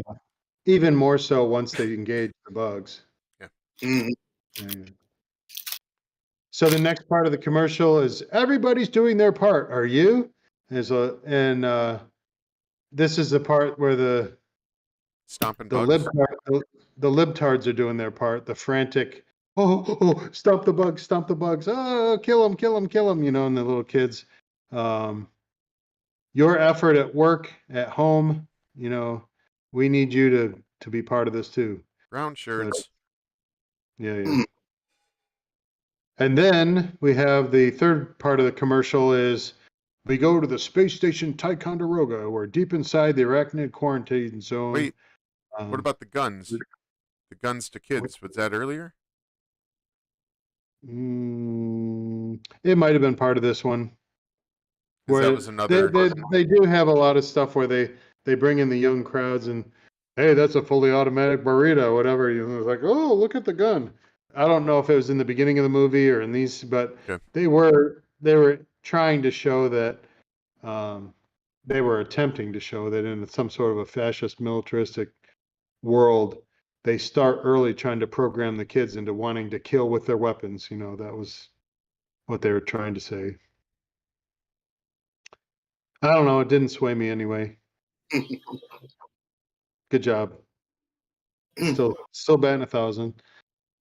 So we're deep inside the quarantine zone on the space station Ticonderoga, and the dumbass combat correspondent reporter guy is interviewing people. And he goes, some say the bugs were provoked by an intrusion into their territory, and that maybe a live and let live policy ought to be used. And they all jump up and say, hey, Johnny Rico says, I'm from Buenos Aires, and I say kill them all, And they say, hey, those are some excited troopers, those are the kinds of guys who are going to win this for us, right? I think it's interesting that did we talk about how the bugs being provoked by an intrusion into their territory was an awful lot like the Ender's Game plot line? We didn't talk about it yet, but I was going to mention it.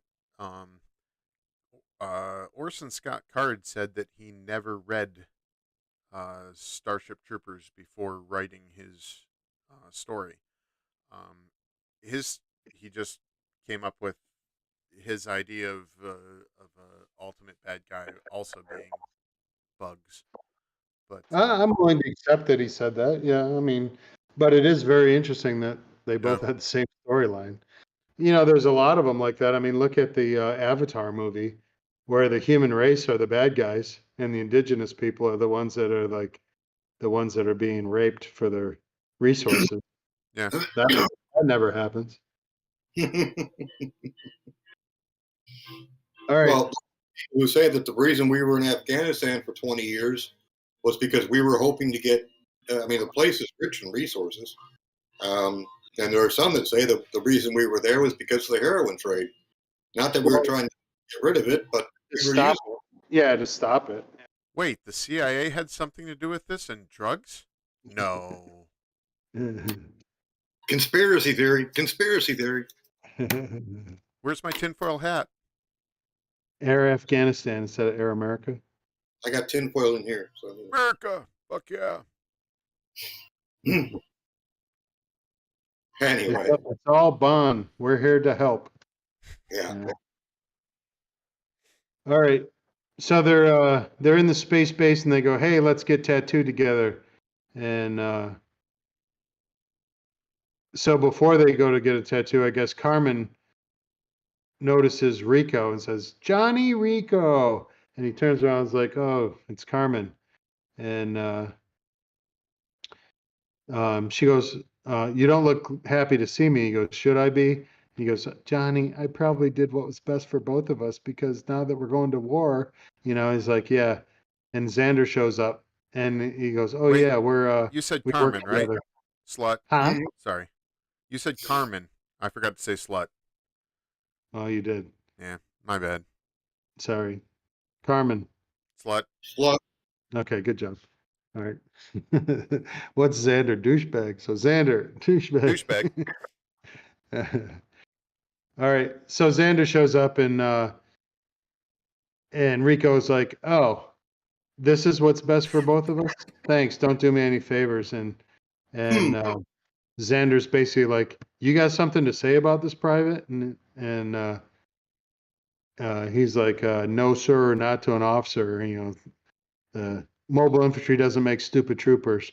And he goes, well, let's disregard rank. And he pulls off all of his insignia or whatever. And he goes, hey, did everyone hear that? Rank's not an issue. And Carmen's like, don't do this. And Xander's like, what? What's he going to do? All of a sudden he gets clocked by Rico with a blind cold cock, which he had coming. If you ask me, I think he had it coming. They get into it. Xander gets in his licks and he gives him some good atomic elbows to the chest. And he's doing pretty good. And they actually had some funny mistakes in the filming. Xander goes flying back and there's some girl with a black shirt and he falls face first into basically her chest. And then it changes and he's being held by a bunch of guys in gray jackets. And I'm like, what happened to the girl with the black shirt? But it's just movie magic, just anyway. So they get held apart and MI and fleet don't mix, another truism that's true for all services. Maybe it's getting better now that we have joint warfare and joint military operations, but for the most part, some of these things you just don't mix. The Marines are still guests on board a ship, and they're the Uber taxi drivers that bring the Marines where they want to go, and they don't mix too well. But all right, so they get their tattoos, and death before or death from above, and Ace, the typical jerk that he is, dumps some booze onto the tattoo to make it hurt more while he's getting it. And who cares Jackass. about Caermon? Who cares about everybody else? We're gonna kick some ass, and we all have these cool kick-ass tattoos, so we're gonna win. Now we Yeah. go to what's that? No, keep going. Now we go to the drop ships. So this is kind of like an Aliens. I don't know which one came first. I All right. think Aliens did. 1 second. 3-hour mark. Yeah. We still okay, Paul? Yeah. Okay, cool. All right. gonna So these after this, but that's good. Go on, Good. Todd.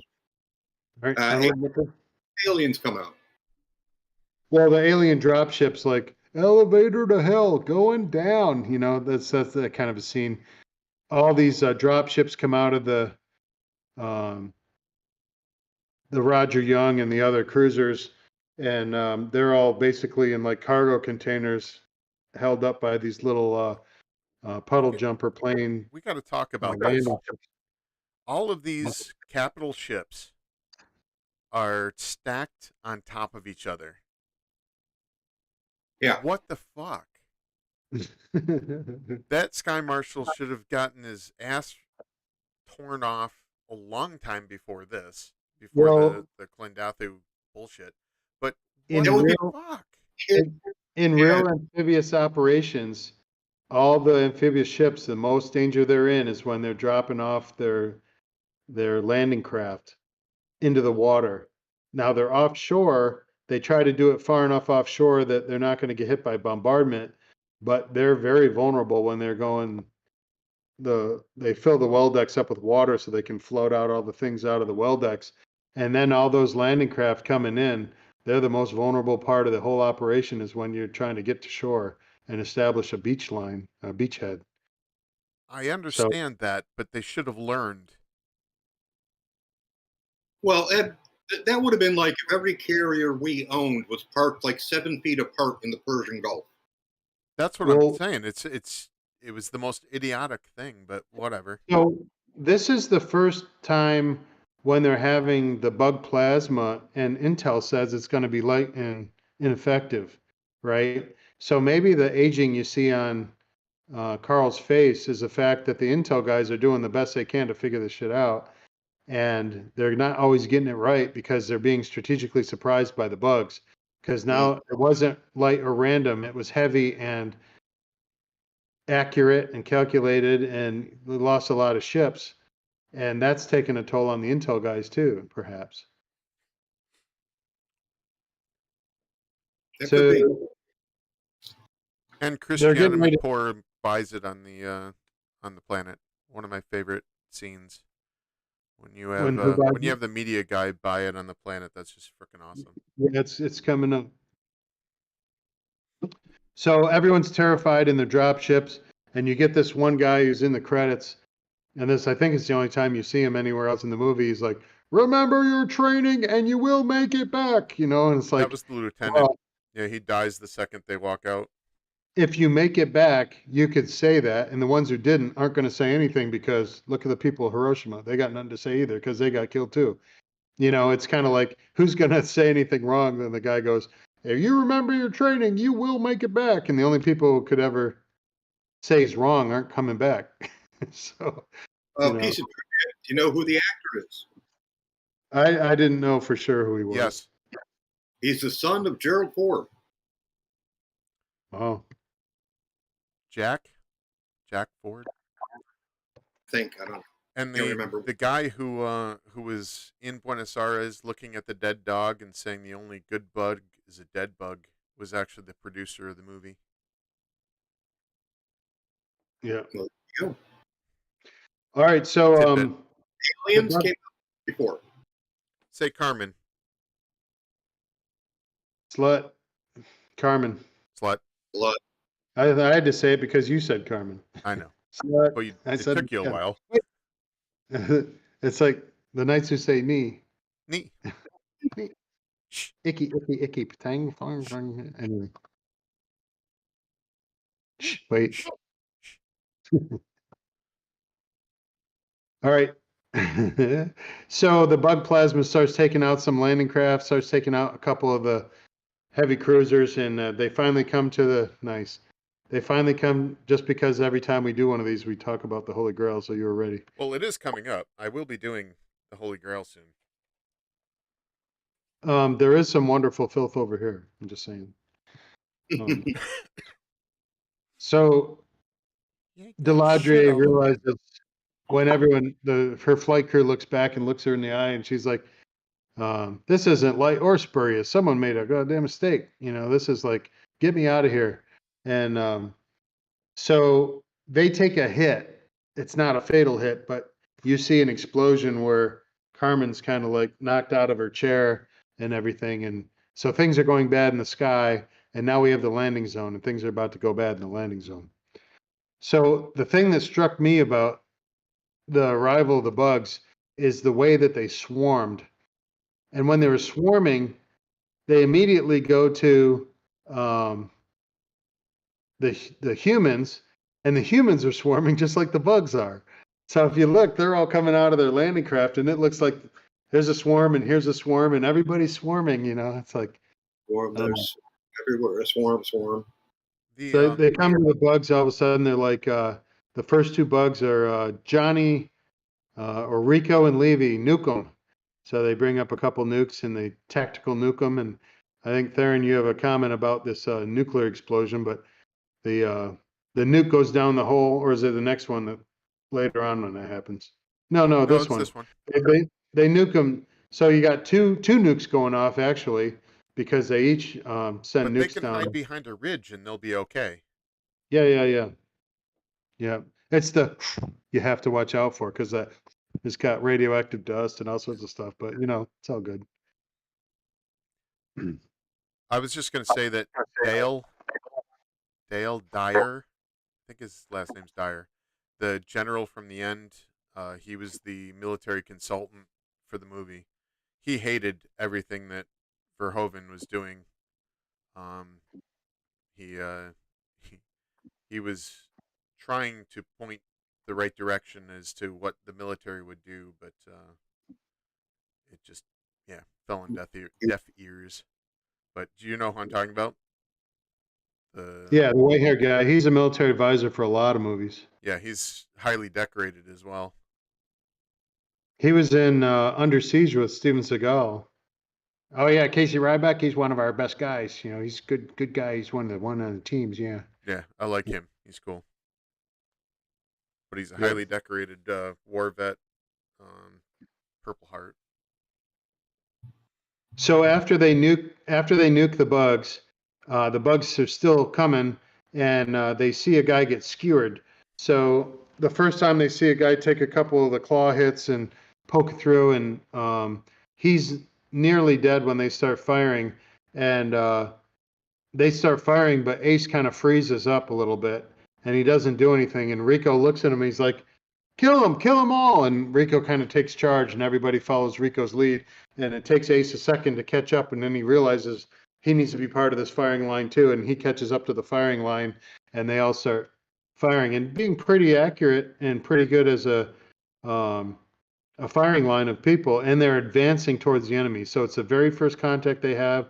They had good training. They had the best training you could get because they were in Zim's boot camp where the best go. And they were actually doing well. They were firing, advance, fire, advance, and that was like the most motivating part of their combat to me, to watch them fire and advance towards the enemy at the same time. That was really cool. So Suzumi, whatever his name is, he breaks ranks and he goes out and he starts spraying bullets, but he's no longer on the firing line. And this is where he gets taken apart, and he's torn apart by bugs into a bunch of pieces. And the redhead is horrified. she's like, "Oh my God, I gotta get out of here. This is horrible." And she runs. And as she's running away, the ground kind of opens up underneath her and she drops into a pit. And some bugs show up and she's horrified and they grab her by the leg and they drag her away. So they didn't chop her up into bits. So presumably she Well, might have been going to get her brain sucked, just saying. this is also another difference in this movie somewhere, and I don't remember where it was. They mention that the bugs don't take prisoners. Interesting thing, the book, they did take prisoners and they held them. There was Well, some, we see later on, in fact, that the bugs did take a prisoner too. Well, I don't think that they were trying to convince you that the fact was they didn't take prisoners. It was the perception of everybody and the bugs don't take prisoners because they had but no idea the bugs were getting their brains, sucking the brains out of right, people yet. but they were sucking the brains out, and that's how they were getting their intel. But they weren't keeping prisoners. In the book, they actually were keeping prisoners, and that was another Okay. thing that I did not put in the excerpts that I gave you. Was I think that Mr. Dubois again, who you find out is a colonel um, in the army, and he had been following Rico's progress the whole time. But one of the things that he had asked was, when is it okay to start a war? Is it okay to start a war when there's 1,000 prisoners that haven't been given back to you, or to continue a war for that matter? Is it okay to start a war or continue a war when one person is a prisoner? What is the where's the line? And through the course of the book, it ends up giving you the answer that Heinlein at least was trying to put forward. It's never okay for someone to have one of yours. You should always go after them no matter what. And it says, there was a couple instances where he says, it happens all the time. Somebody might be lost on a hilltop somewhere, a mountaintop somewhere, and people will go after them, even if they lose their lives. They will go after them. Well, as a A burning policy of the building, they'll go into a burning building to rescue somebody. It's always the cost, the value of one single life. And this was back to his value comments about Marxism. The value of a single life is worth it to a human being. And that's the reason why humans will go after even one person, even if it means the lives of the people going after them. Well, that's like to come into our universe here for a moment. Who was the army guy that went AWOL in Afghanistan, disappeared? Bergdahl. Ardel. Um, and the big problem that the army had with him is he was gone. He was missing. They didn't know what happened to him, and they sent team after team out to find him. Took casualties to find him, and then when he gets back, he got pardoned, didn't he? Yeah. Which, that never should have happened. But because no matter if he went over to the enemy or not, or he just decided to go hang out in the local village and grow poppies, because he disappeared and the army had no idea where he was, they lost people trying to find him because that's what they do. Mm-hmm. We leave no man behind is a mantra for the armed forces, at least in this country. Anyway, I gotta get Bubba. All right. So as they're getting torn apart, so Sumi gets torn apart, the redhead gets dragged away, probably to get her brain sucked, perhaps. They sound a general retreat. Everybody back to the boat. Meanwhile, the combat correspondent is standing there giving a report while everyone else is already out of the picture and they've already left him pretty much isolated. He's still talking to the camera. and he gets torn apart. Cameraman gets torn apart, and then this is where the original scene from the very beginning of the movie shows Johnny Rico takes a claw to the thigh, which pretty much immobilizes him, but he grabs the claw and pulls it out of his thigh. And while he's wounded, he's still fighting and fighting and fighting. And at some point, he's like, "Get out of here!" when he's looking in the camera. But he keeps fighting until he almost doesn't. He doesn't run out of ammo, but he's firing his shotgun shots and he's screaming, and then it blacks out, and you don't know what happened to him. But presumably, one of the bugs chomps down right next to him, but you don't see anything. It goes black. And so also, this is where Kitten Smith, the guy who asked the questions in the shower and was laughing at Zim in the beginning, he buys it in this episode, this scene too. So Sashimi, presumably Rico, and Kitten Smith both all got killed, and that combat correspondent, but he wasn't really one of the heroes. But we knew who he was through the whole movie. He gets taken out too. All right, so that was the big. How far are we in the movie? 1 hour and 7 minutes. So we still have an hour or almost an hour left. Shit. We have Caermon. 4 more pages of notes. Want to keep going? Well, there are parts we can probably skip, but we are 3 hours and 17 minutes. 2 hours and 17 minutes. 3 hours and 17 minutes. We start at 7. That's correct. Wow. All right. Well, we've done a lot of analysis to make you think that you either like the movie or you don't. There are some cool things we can mention, like let's say what we each have to say about what we liked about the rest of the movie, and knock that out maybe. Or we could call it part 1. You could go read the book. Paul could probably read the book, and then we can do a full analysis of the book and the rest of the movie as a part 2. And I can you could build another space set.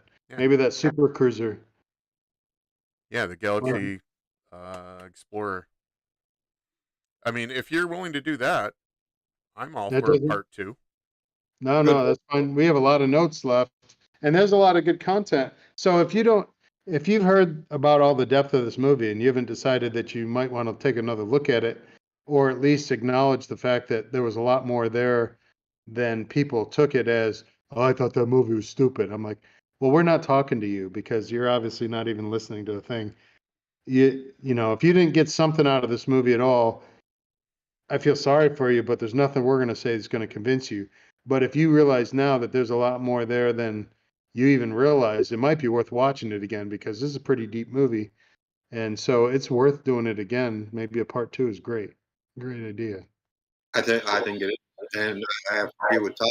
If you have not watched this movie in a while and you've got one opinion of it that, it's just some throwaway sci-fi flick, you really need to watch it again and pay attention to the intricacies of the movie. Because even though it didn't turn out to be what the director intended it to be at all, it did turn out to be a serious piece of filmmaking. So yeah, go watch it. Go watch it now. Go read it. Go read the book. Yes, read the book so that you can tell the difference between the two. Because while a lot of people don't like to compare the book to the movie, you really should in this case. Because the movie took a totally different direction than the book did. All right. Well, since we're going to do that, we could, do you want to call it for next Monday then? We'll do Starship Troopers Part 2. Or did you want to do later on in the week? It's up to you guys. I'm available. You tell me when. I can do Wednesday, I can do Friday, or I can do Sunday, Monday. The other days I have dialysis, so they're just big red X's. Okay, Todd. What day? Make a decision. How about Mexican? No, I hate Mexican. How about Italian? I hate Italian. No, anything you want, really. How about burgers? No, I hate burgers. I don't. I'm okay with barbecue. Barbecue be okay. Monday seems like it's a good day that doesn't seem to upset anyone's schedule because what's happening on a Monday night except this, so might as well do it Monday. Okay. And give the audience time to watch the movie and read the book. Yeah. Yes. It's on Netflix. Hey, a little push for Netflix. I don't ever push Netflix, but It's also it's on also HBO Max. and Yep. it's on YouTube on HD. So you really don't have an excuse to watch it if you can't find a place to watch it. Watch it on VHS if that's all you got. Dust off the DVDs. Yeah. Yeah. All right. Well, All right, victory. so this was the bug. He's got a couple of arms that'll actually move Can you down. do a side view of the bug instead of a top view of the bug? This is the side view. You just haven't gotten there yet. Okay. Oh, it's just delayed. Yeah. Oh, sorry. You're okay. So I got it. The only thing I don't have really is where the eyeballs were, and I just kind of figured somewhere in here. So that's why I put those. They're not that easy to see even in the movie. That's why I put those pieces there so that they look like eyes. I don't know if you can see yet. I think that's a pretty authentic looking bug. I thought you did a good job on that. I think you did very well. So I tried to get some of the yellow in there, but as far as the legs, I was disappointed in the pieces that I have that I couldn't get larger leg pieces. It's a Lego model. You did a good job. You know what you should do if you're really committed is take some of his claws, cut a section out of it, put a body halfway in, and glue the claws on either side, so it's going right through the body. Then your diorama would be more accurate. A bit reminiscent of how we used to treat our Star Wars action figures. Yeah, those will never be worth anything anyway. All of the Star Wars action figures for anybody listening. We were here in Michigan when we used to live in New York. We were here with visiting our grandmother, and it was July, so sparklers, and you can just guess how many laser blaster wounds there were on all of our stormtroopers. Well, And if you've never done a diorama or a tabletop gaming, you take styrofoam packing equipment from a stereo or something, and you can make that into a base, and you use sparklers and all sorts of matches, and you can make blaster holes and in the styrofoam, and it turns it black and looks like a real blaster went through it. And yeah, our Hoth action or our action sets, our Hoth bases were really pretty cool. All right. I thank you, gentlemen, for part one. And Todd, just keep track of where we're at. Clendathu, right? Just we're at 1 hour and 7 minutes into the movie, and there's a commercial break for the federal commercial coming up. and the only thing that we got to was, we finally caught up to where the first part of the movie shows you the clusterfuck that was Clendathu's Invasion. attack. Yeah, So we got a change of command coming up. all right, gentlemen, please stay on the stream just for a couple minutes, and thank you for listening. Thank you for watching. I will be building another space set next week as we do part two. If you like our content, hit like for me. If you would like to see more of it, hit subscribe. If you would like to know when we're going to be doing it, hit the bell and you'll get notified. Paul, thank you. Todd, thank you. We're doing our part. Are you? All right. Thank you so much.